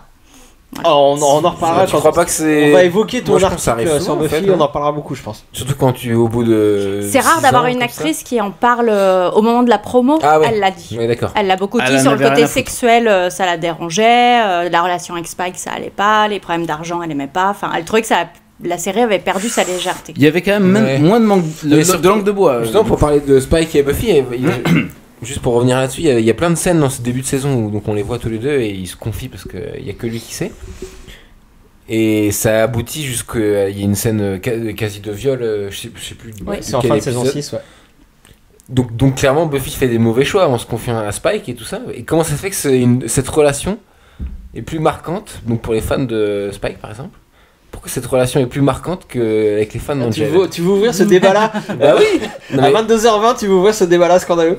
Parce que en fait, quand on voit ces scènes, Spike il est là pour elle et tout super, mais on voit que c'est du coup c'est des mauvais. Oui, c'est une erreur la relation avec Spike. Enfin, moi... Non, alors oui, mais alors si tu t'arrêtes à l'épisode du viol, oui, mais si tu continues plus tard, tu te dis évidemment, non. j'ai vu la suite. C'est une erreur qu'il a construit, mais bien sûr. C'est quand même une erreur. Non, c'est pas une erreur, elle est paumée, à un moment elle se réfugie dans le sexe. Donc, qui n'a pas fait ça à 22 ans? Non, mais bien sûr. Moi. Mais pardon, mais là il y a une inégalité des sentiments, c'est ça le problème, c'est que Spike est amoureux, elle est clairement pas amoureuse de lui. Clairement, ah oui, non, oui, mais il faut faire des sexuel. erreurs. Alors attends, pour le coup, tu dis que c'est une erreur, mais peut-être qu'il faut en faire pour se construire. Ouais, mais complètement, mais là je suis d'accord avec ça. Voilà.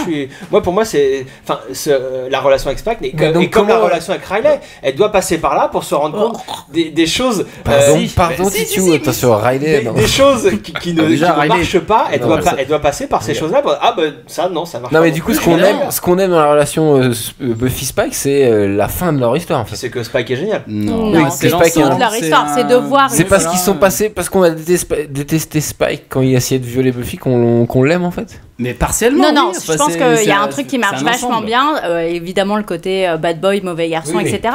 Mais le côté vraiment sur la sexualité, c'était hyper rare d'avoir une série pour ados qui parle de sexualité comme ça. Il y a quand même des scènes qui sont ultra explicites, où il la prend au bronze. Quand il défonce la maison. Oui. Et c'est vrai que ça change de Angel qui fait l'amour une fois et devient méchant. Voilà. Et après il dort. Là, ils essayent plein de choses. Elle est dans une période où elle essaye, donc ils essayent plein de choses. Qui ressemble à la... Ouais, bien sûr. Non, mais oui, mais en fait, on est d'accord, en fait.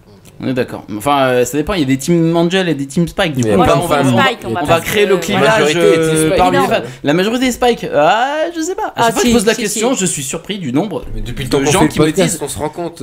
Eh ben justement, à chaque fois qu'on rencontre des gens en convention ou quoi. Ça, c'est comme les gens qui votent François Bayrou. Ça te surprend toujours un peu, tu vois. T'es genre bon. Il y en a tant que ça. Tu compares Angel à Bayrou là. C'est vrai qu'ils ont un peu le même charisme. Super, donc parfaite conclusion. Tout de suite, on va passer à la rubrique de l'invité.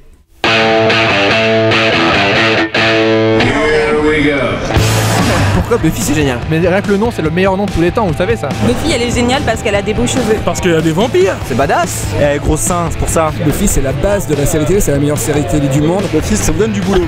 Buffy c'est génial. Et parce que le bronze c'est trop cool. Buffy was awesome. Donc, rubrique de l'invité, incroyable, avec une énorme fan de Buffy, je crois, si j'ai bien compris. Oui. Alors, Titou, tu vas passer par les questions rituelles. On est obligé, on a 2 questions rituelles, puis une troisième. Mais la troisième est très très large. La première, ton épisode préféré de Buffy contre les vampires. Alors, on en parlait tout à l'heure. Je pense que c'est pas. Alors, mon épisode préféré n'est pas le meilleur. Mais j'hésite entre 2, la mort de la mère de Buffy, que je trouve un truc mais juste dingue, et un épisode beaucoup plus con qui est celui où elle est serveuse dans un fast-food. De Buffy Palace. Voilà.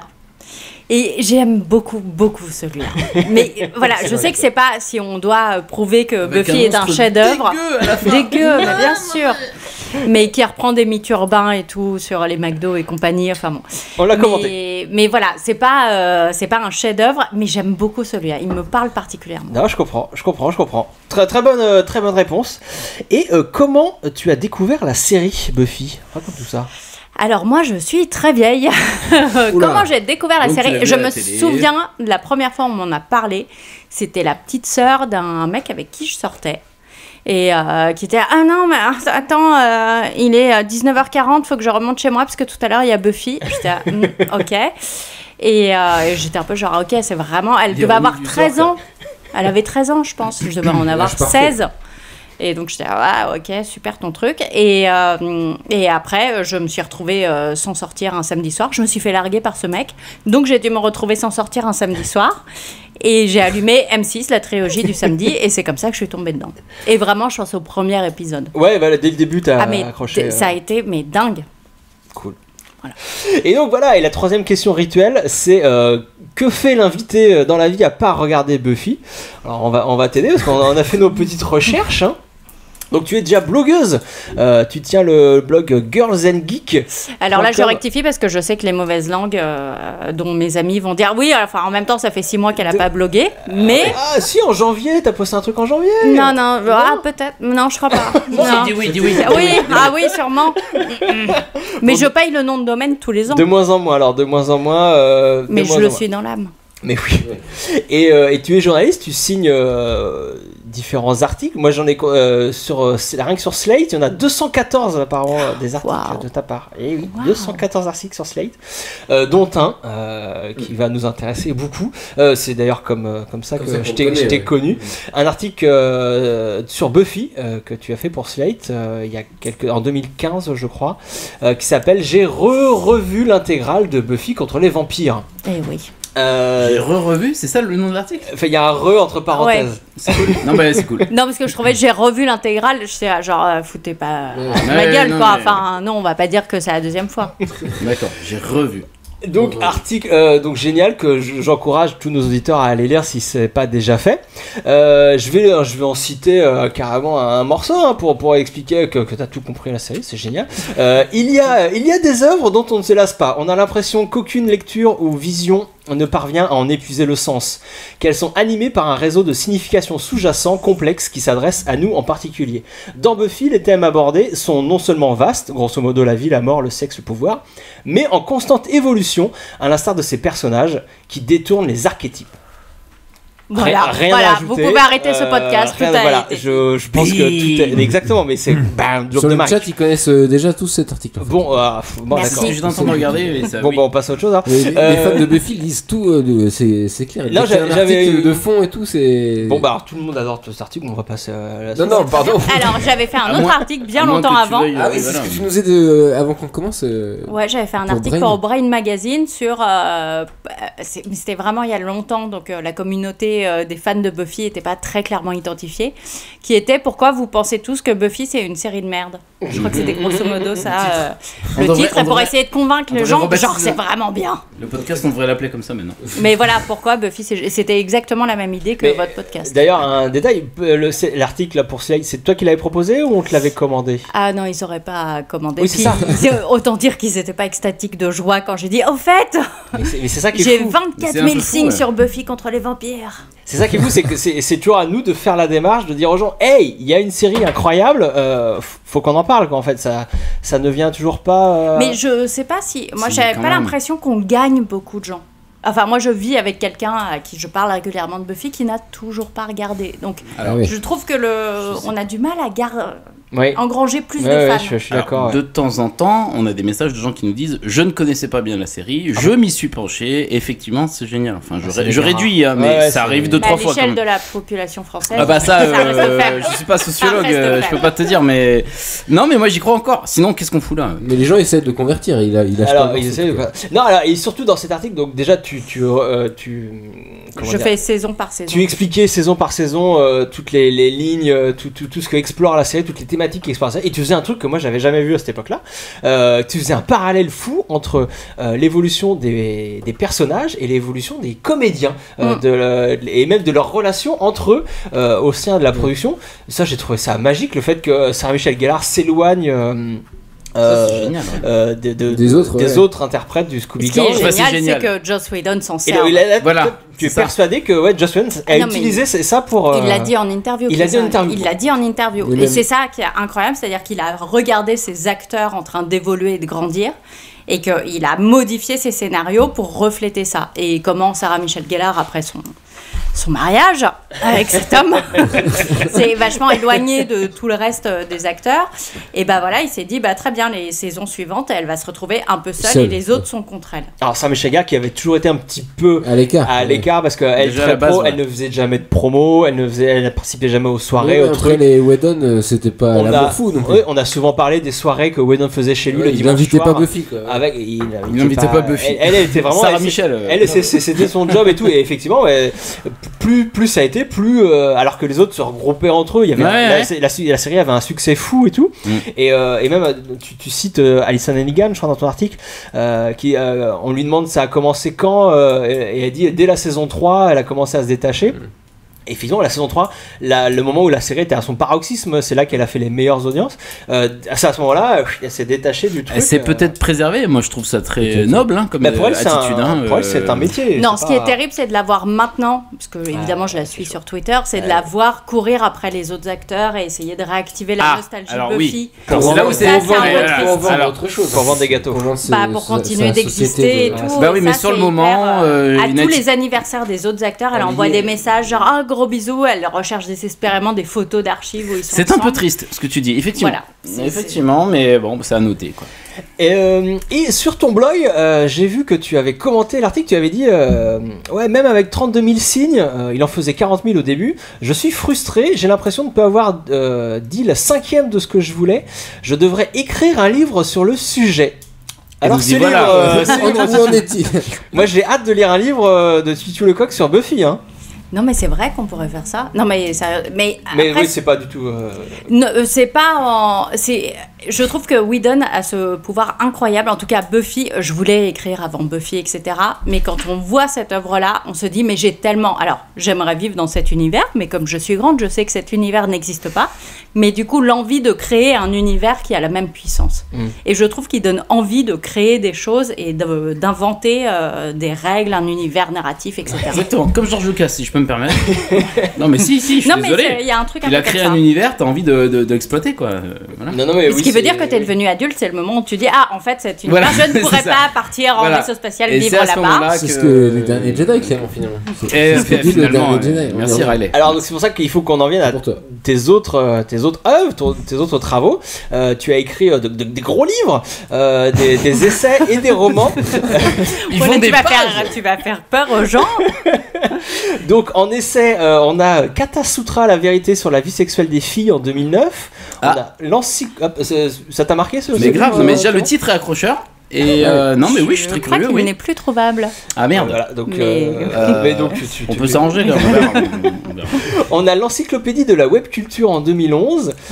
Sans télé, on ressent davantage. Alors une encyclopédie de la web culture écrite alors que Steve Jobs était encore en vie. Ah voilà. Donc il faudra la réactualiser peut-être éventuellement. Peut-être. Et sans télé, on ressent davantage le froid en 2015. Et Libéré en 2017, donc que j'ai lu et dont on va parler juste après. Avant, j'aimerais qu'on aborde tes romans, parce que tu as aussi écrit des romans. Ah, cool. Les mots. Genre, vous découvrez. Mais on fait de la radio, on fait de la radio, ça. Et tout, c'est super. Je savais pas qu'elle avait fait des romans, pardon. Je trouve 6ème podcast. Je trouve ça cool. Je le dis. Je sais pas que vous avez de telles capacités d'acting, pardon les gars. Les morues en 2011, la théorie de la tartine en 2015. Alors, Chronique de la débrouille, c'est des romans aussi? C'est en fait tiré du blog. C'est chronique, c'est autobiographique. D'accord, ok. Tiré du blog, c'est-à-dire que tu as repris des articles du blog pour. Je les ai entièrement réécrits parce que je me suis rendu compte que l'écriture web, en fait, quand tu la mets en. C'est con, hein, mais en papier, ça ne fonctionne pas du tout. Tout ce qui est tic un peu oral, etc., exagération, ça devient illisible en version papier. Donc il a fallu réécrire, mais c'est en gros les textes du blog. D'accord. Alors moi, on va dire deux mots des morues. Le pitch, c'est Emma, une journaliste parisienne qui mène l'enquête sur le suicide de son ami d'enfance, qu'elle trouve un petit peu louche. Et elle est aidée dans cette mission, non pas par un Scooby Gang, mais par un Moru Gang, par des morus et frères. Alors voilà. Est-ce que je me suis imaginé parce que je suis fan de Buffy, ou est-ce qu'il y a un truc? Est-ce que tu t'es inspiré? Non, je pense que j'ai tellement bouffé Buffy que c'est évident que ça doit ressortir. Après, alors savoir si Whedon a été influencé par Alexandre Dumas, je me suis rendu compte bien après la publication des Morues que ça ressemblait étrangement aux Trois Mousquetaires, qui sont 3 plus 1. Qui en réalité sont 4. Et il y a un peu en fait il y a la même mécanique dedans.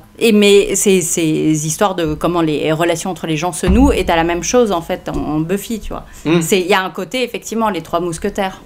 Et je suis certaine qu'on doit pouvoir trouver des références d'ailleurs dedans. À Dumas? Dans Buffy, tu veux dire? Dans Buffy à Dumas, ouais. Donc voilà. Mais après c'est parce que j'ai un vrai truc sur les relations d'amitié. De l'écriture.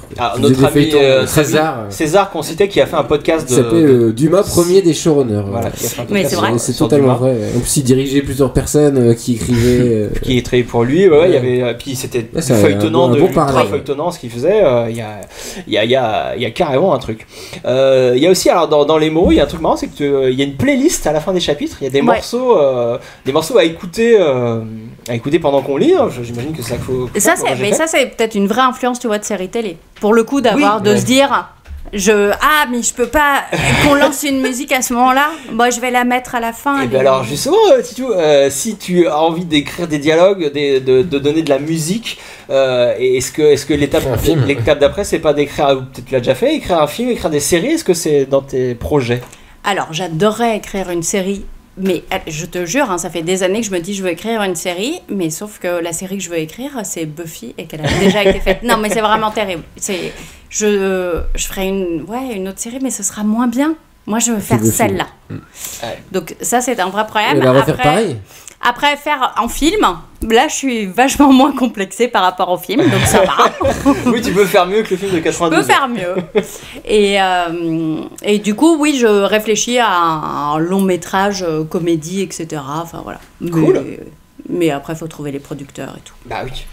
Mais cool, en tout cas, oui, carrément. Nous, on serait clients complètement.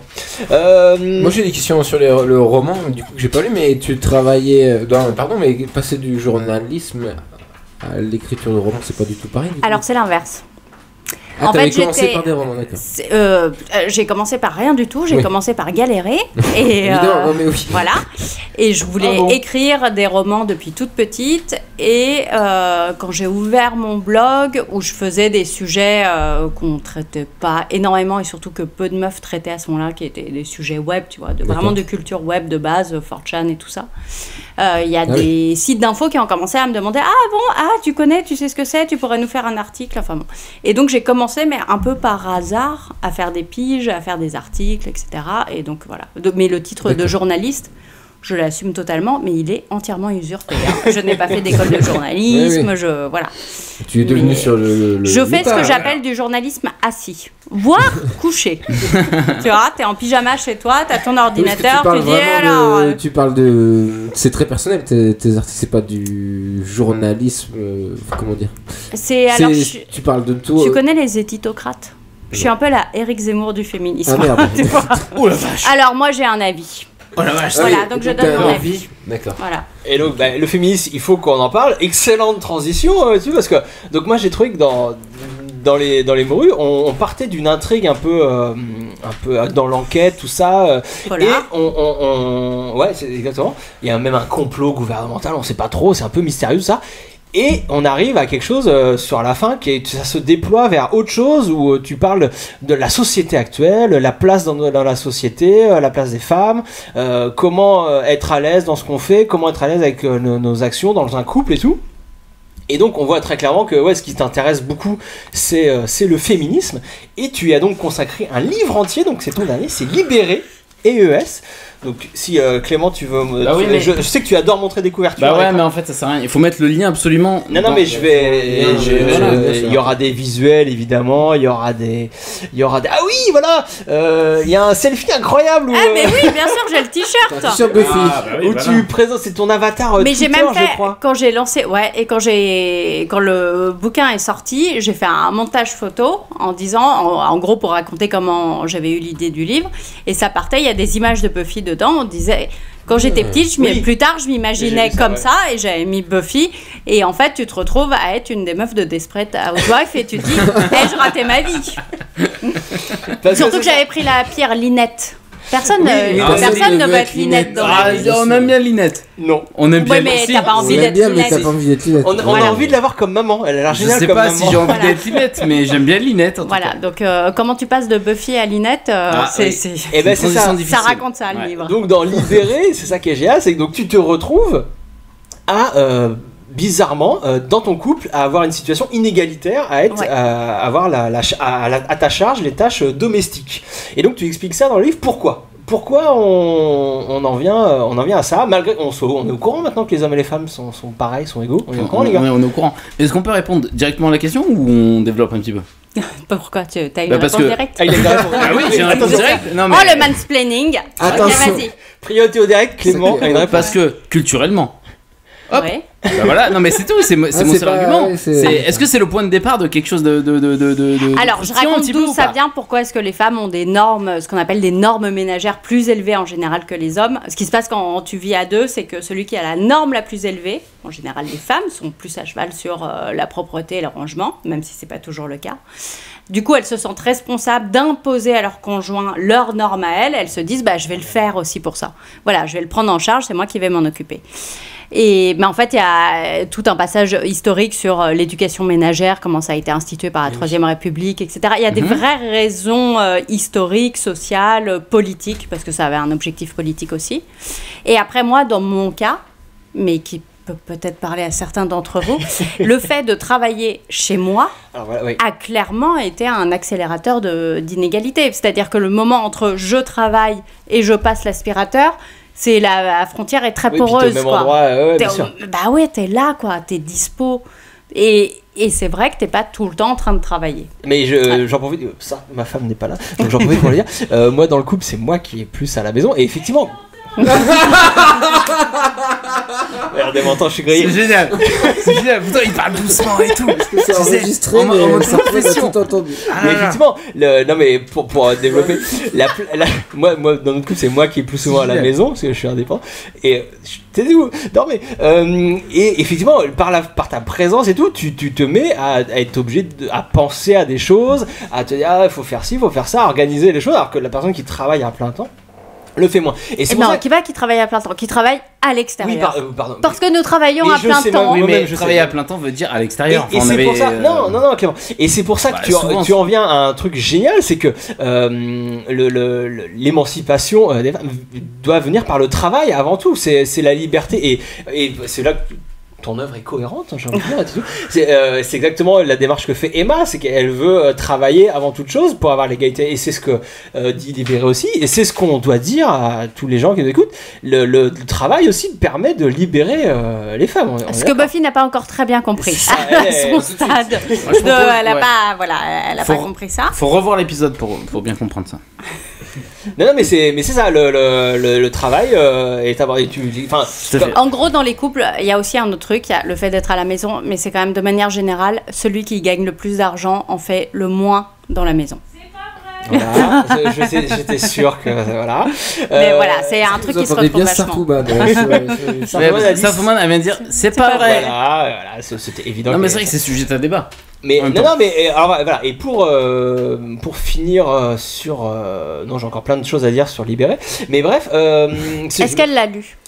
Alors moi je l'ai lu et je lui ai donné immédiatement, je lui ai dit lis ce livre, et elle l'a pas encore fini, et j'ai hâte qu'elle le lise en entier. Je sais pas ce que vous arrêtez.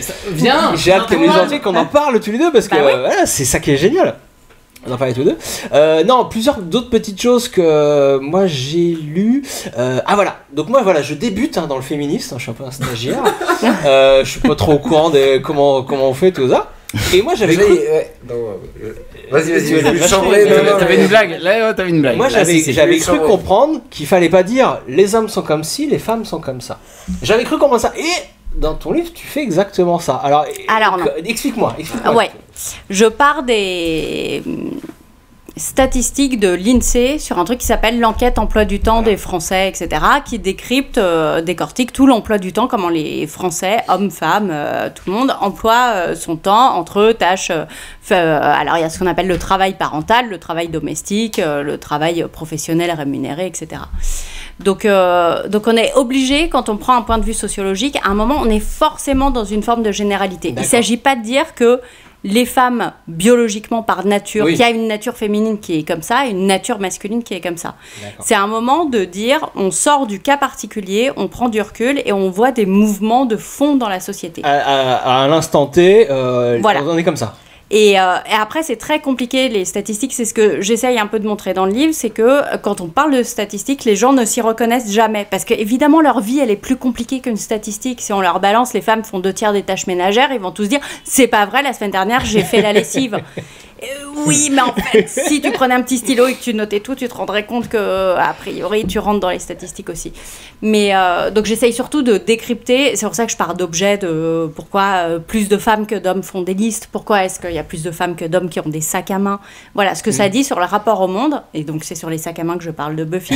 Parce que c'est une manière de sortir dans le monde extérieur avec un objet qui contient la moitié de ta maison, qui est quand même révélateur de la manière dont potentiellement une arme aussi.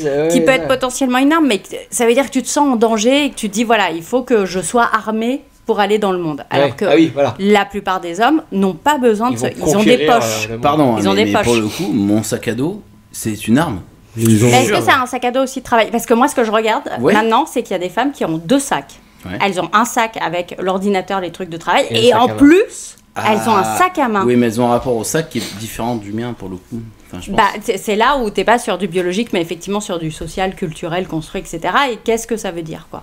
Exactement, c'est intéressant. Et oui, non mais tout ça, je suis d'accord. Alors qu'on sortirait juste avec un pieu, ça serait très bien, tu vois. Ça serait tellement plus simple. Un passe Navigo et un pieu, et c'est bon, quoi. Et on en vient à la conclusion assez géniale que, en fait, en gros, notre société en France en 2018, voilà, les lois sont égalitaires. On a tout ce qu'il faut pour que les hommes et les femmes soient égaux.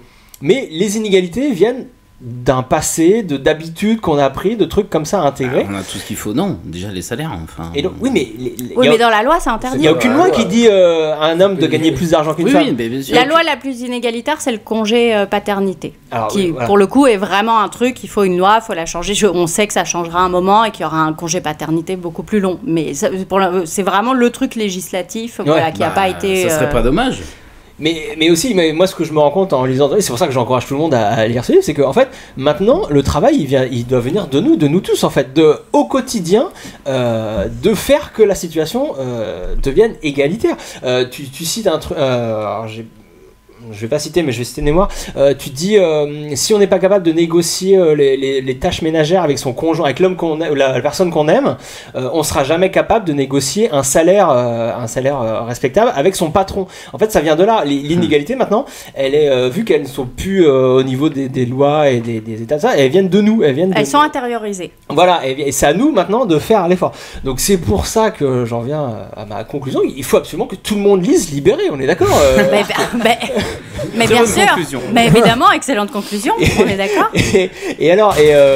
Donc moi, évidemment, je l'encourage, je voudrais que tout le monde lise ce livre, parce qu'en plus, ouais, c'est ça, tu parles vraiment de tout, tu pars donc de cette petite blague, je suis toute seule à devoir nettoyer les chaussettes sales de ma famille, tout ça, et pareil, on part vers l'historique des rapports hommes-femmes, tu parles des temps de travail, tout ça, t'expliques plein de choses du féminisme, des thématiques qu'on a entendu parler, mais dont on sait pas exactement ce que c'est, le mansplaining, là, que tu évoquais tout à l'heure, le harcèlement de rue, enfin plein de choses comme ça que du coup tu expliques. Moi je vois le livre comme un petit manuel du féminisme et je me suis dit ça serait bien entre toutes les mains, mais j'ai eu l'impression quand même que tu t'adressais beaucoup aux femmes.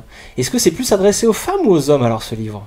Non, je pense que ça dépend des passages. Je m'adresse plus aux femmes, mais sous l'angle de déconstruisez les choses qui vous empêchent de vous épanouir. Voilà. Oui. Parce que je pense qu'il y a beaucoup de choses, c'est juste qu'on a intériorisé et qui font qu'on n'ose pas. C'est un vrai truc féminin de pas oser, de pas oser s'imposer, oser dire ce qu'elles veulent vraiment. Enfin. Après tu l'expliques super bien. Il y a 200 ans d'enseignement, bien sûr, de don de soi, dire il faut pas aller au conflit, etc.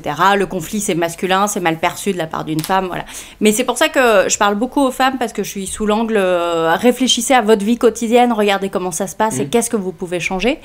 Mais j'ai fait attention, j'ai pas écrit un livre du tout pour les cercles militants féministes. Non, parce que je savais que ça servait à rien, on est d'accord, enfin voilà.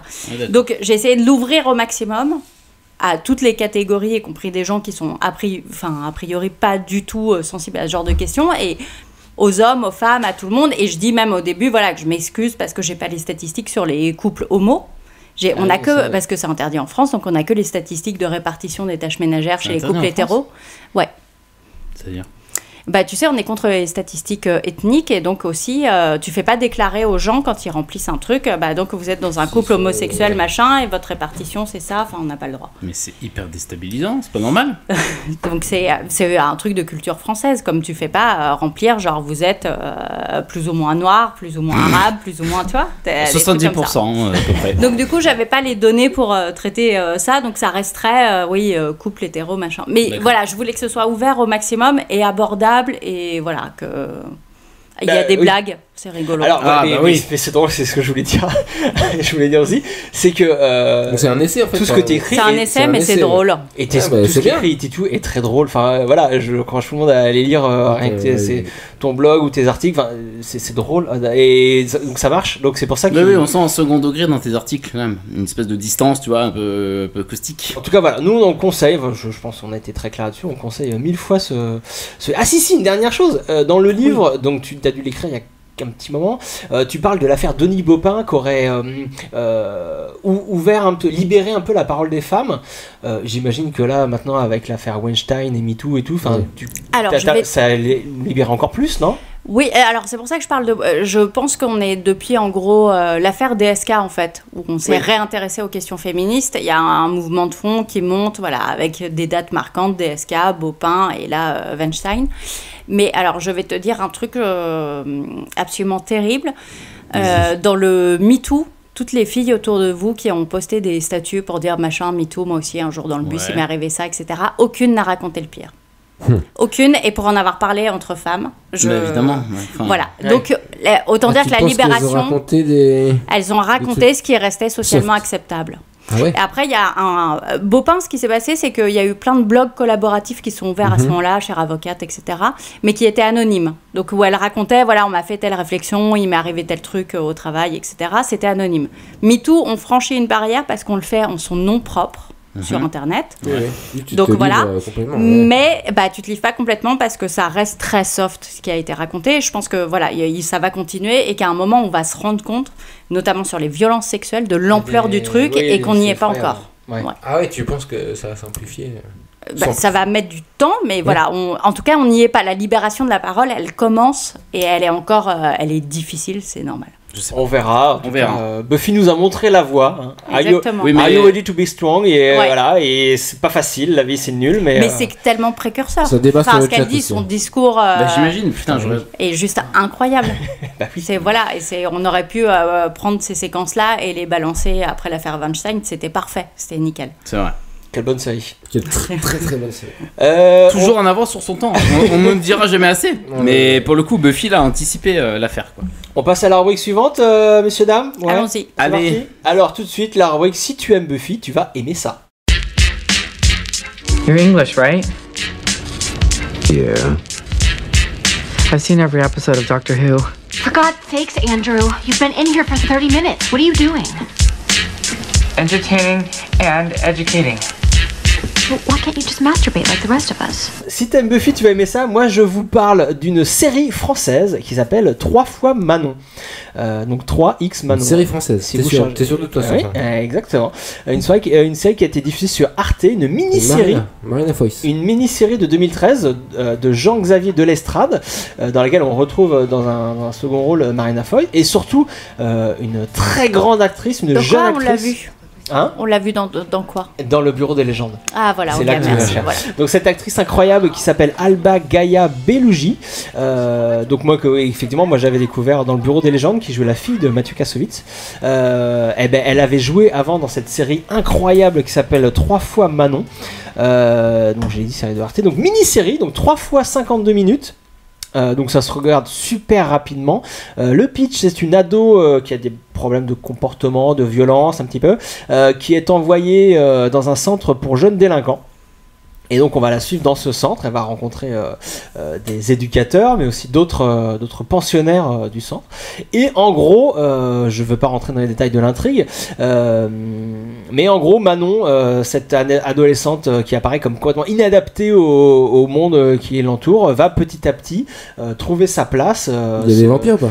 Il n'y a absolument pas de vampires, mais c'est tout comme. D'accord, c'est pareil que Buffy, mais sans les vampires. Tu remplaces les vampires par des flics, éventuellement. D'accord. Et non, et c'est magnifique, c'est magnifiquement joué, c'est très bien écrit. On n'est pas dans des trucs premier degré, manichéen, tout ça. On est tout le temps dans le gris. Les textes sont super bien. Ça se veut réaliste du coup? C'est complètement, c'est super réaliste. Jean-Xavier Delestrade, alors là pour le coup j'ai pas préparé, mais il faisait des documentaires, je crois, avant de faire de la fiction. Donc voilà, elle va grandir. Je veux pas trop en dire parce que je veux vraiment laisser aux gens la découverte de tout ça. Comme j'ai dit, en plus c'est assez court. Et quelques années plus tard, il y a eu Manon 20 ans, une saison 2. Et là aussi 3 épisodes de 52 minutes où là on voit Manon devenir carrément une super héroïne. Elle est plongée dans le monde des adultes, dans le monde du travail. Elle va s'attaquer à tous les connards et toutes les injustices qui l'entourent. Ça c'est la saison 2. Et ça c'est la saison 2. Voilà. Ils font une ellipse, d'accord. Et exactement. Et pareil, elle va se construire, elle va se rendre compte, comme souvent les super-héros, que pour sauver les autres, il doit d'abord se sauver soi-même. Donc c'est ce qu'elle va faire, elle va se sauver elle-même avant de sauver les autres. Se sauver elle-même avant de sauver les autres. Voilà, c'est une série super, une série dans laquelle on écoute du Marilyn Manson. Bonne série. Bonne série. Marilyn Manson, c'est c'est comme Manon, faut pas se fier à l'apparence, faut aller un petit peu plus loin, écouter ce qu'elle a à raconter. C'est vrai. Et non, super. Alors c'est un truc qui est très vieux, du coup moi j'ai découvert. Très vieux. C'est 2013. Ah ouais, c'est super vieux. Oh là là. Non mais moi j'ai vu ça il y a pas longtemps, mais ça c'est nous qui sommes vieux. Ça a été diffusé. Ça a été diffusé. Merci. Ça a été diffusé il y a très peu, il y a quelques années. Moi j'ai découvert ça il y a très peu de temps. Mais voilà, allez voir ça si vous aimez les adolescentes qui deviennent des femmes fortes et émancipées. Ça peut vous plaire. C'est marrant, ça me fait penser à Buffy. C'est un rapport. C'est peut-être pour ça que j'en parle. Une autre sur le chat qui nous dit qu'elle a trouvé la série très noire et triste. Alors c'est une série, je l'ai pas abordée, qui est effectivement très noire, comme très froide, mais enfin pas si noire que ça, parce que moi j'ai trouvé que il y avait une telle toutes les comédiennes qui jouent ces adolescentes délinquantes, elles ont alors elles vivent des trucs horribles, mais elles vivent avec leur phrasé, leur bagou, qui fait que parfois ça détend un peu. Il y a des moments très drôles, il y a des moments un peu de joie, voire d'humour entre les personnages. Mais effectivement, le contexte général est ultra plombant. Drama pur et dur. C'est que des jeunes avec des gros problèmes. Du coup, c'est raccord un peu avec l'épisode dont on a parlé. Finalement, c'est la dureté de la réalité. Violent, alors là, c'est pas juste. Non mais évidemment, je veux dire, c'est le rapport à la réalité, quoi. Voilà, la difficulté d'appréhender tout ça, quoi. Enfin, en tout cas, faites-vous votre avis. C'est pas une série dans laquelle on rigole tout le temps, mais c'est tellement juste, tellement bien joué, tellement beau que ça vaut carrément. C'est essentiel. Tu me donnes envie. On allait voir ça 3 fois, Manon. Riley, toi, tu voulais nous parler du. Alors voilà, je fais une petite. Je vais. Vas-y, je vais lancer Riley. Il va nous parler d'une série qui a un petit lien avec Buffy, puisque l'actrice principale a joué dans une série qui avec certaines accointances avec Buffy, une série dans laquelle Joss Whedon avait réalisé un épisode dans laquelle il apparaissait même, dans laquelle on peut retrouver Alyson Hannigan et Charisma Carpenter. Vous avez bien entendu. Qui sont ces actrices ? Devinez que je parlais de la série Veronica Mars, et donc je parlais de l'actrice Kristen Bell, qui joue dans une nouvelle série qui est très cool, et que Riley, je vais te demander de ne spoiler du tout. Je n'ai vu que le premier épisode de cette série. Oui, donc. Et qu'il ne faut surtout pas divulgacher cette série pour les gens qui nous écoutent. Donc tu vas nous parler de The Good Place. The Good Place, qui est une série de Michael Schur, qui fait 2 saisons, qui est diffusée sur NBC et aussi sur Netflix, je crois, pour ceux qui ont Netflix. En tout cas, j'ai pas regardé. C'est avec Kristen Bell, donc Veronica Mars, et Ted Danson, qui a fait Dawson, putain, dans Gulliver, qui jouait dans les voyages de Gulliver. Donc Gulliver était génial. Il avait une sitcom aussi où jouait un prof qui était cool aussi. C'est une. On a vu plein de trucs, vu qu'on fait des podcasts depuis 3 mois maintenant, on a vu plein de trucs entre temps, mais j'ai choisi de vous parler de ce coup de place parce que c'est un vrai coup de cœur. C'est l'histoire de Eleanor qui vient de mourir et qui est accueillie au bon endroit, donc The Good Place, et parce qu'elle a fait des bonnes actions pendant toute sa vie, quoi. C'est une sorte de paradis. Sauf que évidemment, en fait, ils se sont trompés, et Eleanor est, en fait, Kristen Bell, donc, est une personne détestable, égoïste, malhonnête. Et c'est ça tout l'enjeu, en tout cas du début de la série, c'est Cartman au paradis, en fait. C'est un peu ça. C'est qu'elle va devoir cacher, en fait, à tous les autres que c'est une personne horrible, quoi, parce que sinon elle va finir au bad place si elle se fait découvrir. D'accord. Ok. Oui, donc la série, c'est Michael Schur, le showrunner, qui a bossé sur The Office, Parks and Recreation, Brooklyn Nine-Nine. Ah ouais, d'accord. Ouais. Titou, tu as vu toi The Good Place? Ouais. Ça te plaît? Oui, moi j'ai trouvé ça bien. C'est un bon, si t'aimes Buffy, tu vas aimer ça. Merci. Ouais, ça c'est compliqué, tu bien vois. Recentrer les choses. Non, je suis d'accord, c'est pas spécialement. Ça parle pas des mêmes thèmes que Buffy. Mais c'est bien quand même. Non, c'est excellent. Non, mais dans ce cas-là, conseille directement Veronica Mars, tu vois. Mais les auditeurs le savent déjà. On l'a déjà fait. On l'a déjà il faut qu'on fasse même un épisode Veronica Mars. C'est prévu. Non, ça n'a rien à voir justement. D'ailleurs, c'est cool parce que si on connaît l'actrice pour Veronica Mars, là, elle a un rôle totalement différent. Et elle est horrible. Voilà. On est censé la détester. Et donc on l'a compris, c'est une comédie, et c'est par rapport à The Office et aux autres séries, au début ça se cherche un peu, ça surfe sur pas mal de genres, entre guillemets, d'humour. En tout cas, c'est entre l'humour absurde, l'humour un peu méta, ou des fois des gags visuels, on sait pas trop où se placer. Et ça prend ce rythme en fait au fur et à mesure de la série. On comprend l'univers et les règles qui régissent l'univers dans lequel ils sont, en fait. Et du coup, l'humour qui va avec et certaines situations, il y a un robot qui les suit tout le temps, qui est là pour répondre à leur moindre désir. Et du coup, ce robot, on apprend à le connaître, du coup, on anticipe ses réactions. Du coup, il joue là-dessus. C'est là où je voulais en venir, c'est que c'est une série qui surprend tout le temps. Et ça, c'est vraiment génial. D'accord. C'est que la série ne tire pas en longueur, c'est-à-dire qu'ils se renouvellent sans arrêt, quoi. Ils remettent en question leur propre concept, leur propre personnage. Tout le temps, donc il y a des retournements de situation sans arrêt, ce qui t'accroche vraiment à la série. Ça fait une bonne série, ça, non? Ça fait, ouais, c'est les ingrédients d'une bonne série, non? Ouais, ça exploite leur concept en fait à fond, quoi. On croit que ça part d'un pitch un peu simple entre paradis et ouais, c'est ça, entre paradis et enfer finalement, et ça va beaucoup plus loin que ça. Ouais, donc là, certains qui nous ont mis la bande, si on voit les autres personnages, parce qu'évidemment elle est pas toute seule dans ce good place, elle va se lier d'amitié avec des personnages qui sont vraiment bons, fondamentalement bons.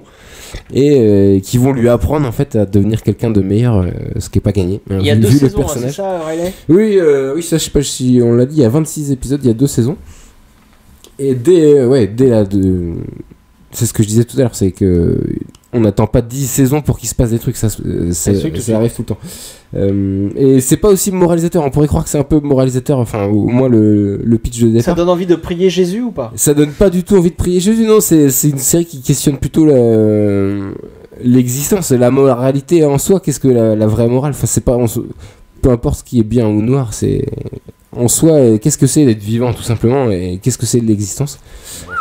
Non, parce que justement, c'est du lourd. Peut-être Danson, lui n'est pas humain et découvre l'humanité à travers les autres personnages et du coup devient hyper attachant. Enfin, c'est très réussi. Bonne série. Est-ce que Titu, Clément, vous aviez des systèmes Buffy, tu vas mettre ça ou pas du tout? Si tu veux, je t'en prie, parce que moi ça sera très rapide donc. Moi je sais pas, j'ai pas d'idée là tout de suite. Vas-y. Voilà. Bon bah alors, non mais moi je vous invite à aller voir La Forme de l'eau de Guillermo del Toro. Voilà, si t'aimes The Go Fish, tu vas aimer ça. Oui, voilà, pardon, je suis pas du tout un conducteur, mais j'en ai rien à foutre. Et en gros, voilà, ça va pas vous réconcilier avec Guillermo del Toro parce que ils peuvent faire des déçus.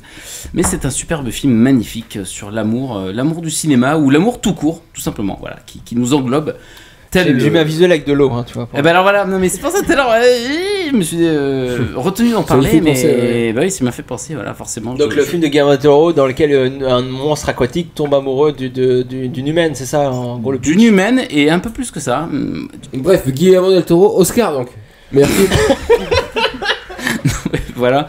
Non mais voilà, allez voir ce film si vous avez l'occasion. Alors si, moi j'ai 2 séries que tout le monde connaît, voilà. Mais qui sont très très sous-estimées. Les Experts. Non mais les Experts. Les Experts saison avec tête mais les Experts, bah, absolument. Bah, c'est pour ça que j'y pense. Et attention, New York Unité Spéciale. Ah oui. Eh bah oui, qui est d'un point de vue scénaristique une excellente série. C'est incroyablement écrit. C'est jamais l'épisode que tu penses que tu vas voir, etc. C'est vraiment très. Ils vont chercher la petite bête dans la. Et ils parlent de un peu comme Plus belle la vie en France, tu vois. Ils parlent de l'actualité à chaque fois. Il y a 2 saisons, ils étaient sur les anti-vaccins et si tu vaccines pas ton enfant et qu'il contamine un enfant qui meurt, est-ce que t'es responsable d'homicide? Enfin bon. Ce que faisait The Good Wife aussi, qui suivait. C'est vrai. Qui suivait l'actualité. Qui avait fait DSK. Oui, tout à fait. En avance. Ouais. Voilà. Eh ben, voilà, plein de bons conseils. Bravo, messieurs, dames. Là, je vais envoyer le générique de fin. Donc, si vous avez quelque chose à ajouter, c'est maintenant. Donc, votez pour le prochain épisode, c'est ça? Alors, votez. On va faire un article. Il y aura un sondage. Donc, pour le prochain épisode que nous allons commenter, n'hésitez pas à voter. Qu'est-ce qu'on peut dire? On fait des gros bisous aux gens. Oui, allez voir sur le chat de Shape of Water. On a bien compris. De Shape of Water. Ou pas. Lisez mon livre. Lisez surtout les Libéré de Titu Lecoq. Alors, on fait des gros bisous aux gens. Gros bisous, merci sur le chat. Merci sur le chat d'avoir suivi jusqu'ici. Un gros bisou si vous êtes encore là. Il y a encore plein de monde là. Il est bon, alors on les cite peut-être, on leur fait des gros bisous. Vas-y, quelqu'un sur le chat. C'était tout le monde, Big M, Fabrice, David, Maud, Libra. Le Québécois, Libra. Attention, c'est bientôt fini. C'est eux qui parlent. Je crois que c'est à peu près tout en fait. Et des gros bisous à tout le monde, à plus, salut. Merci, ciao. Salut.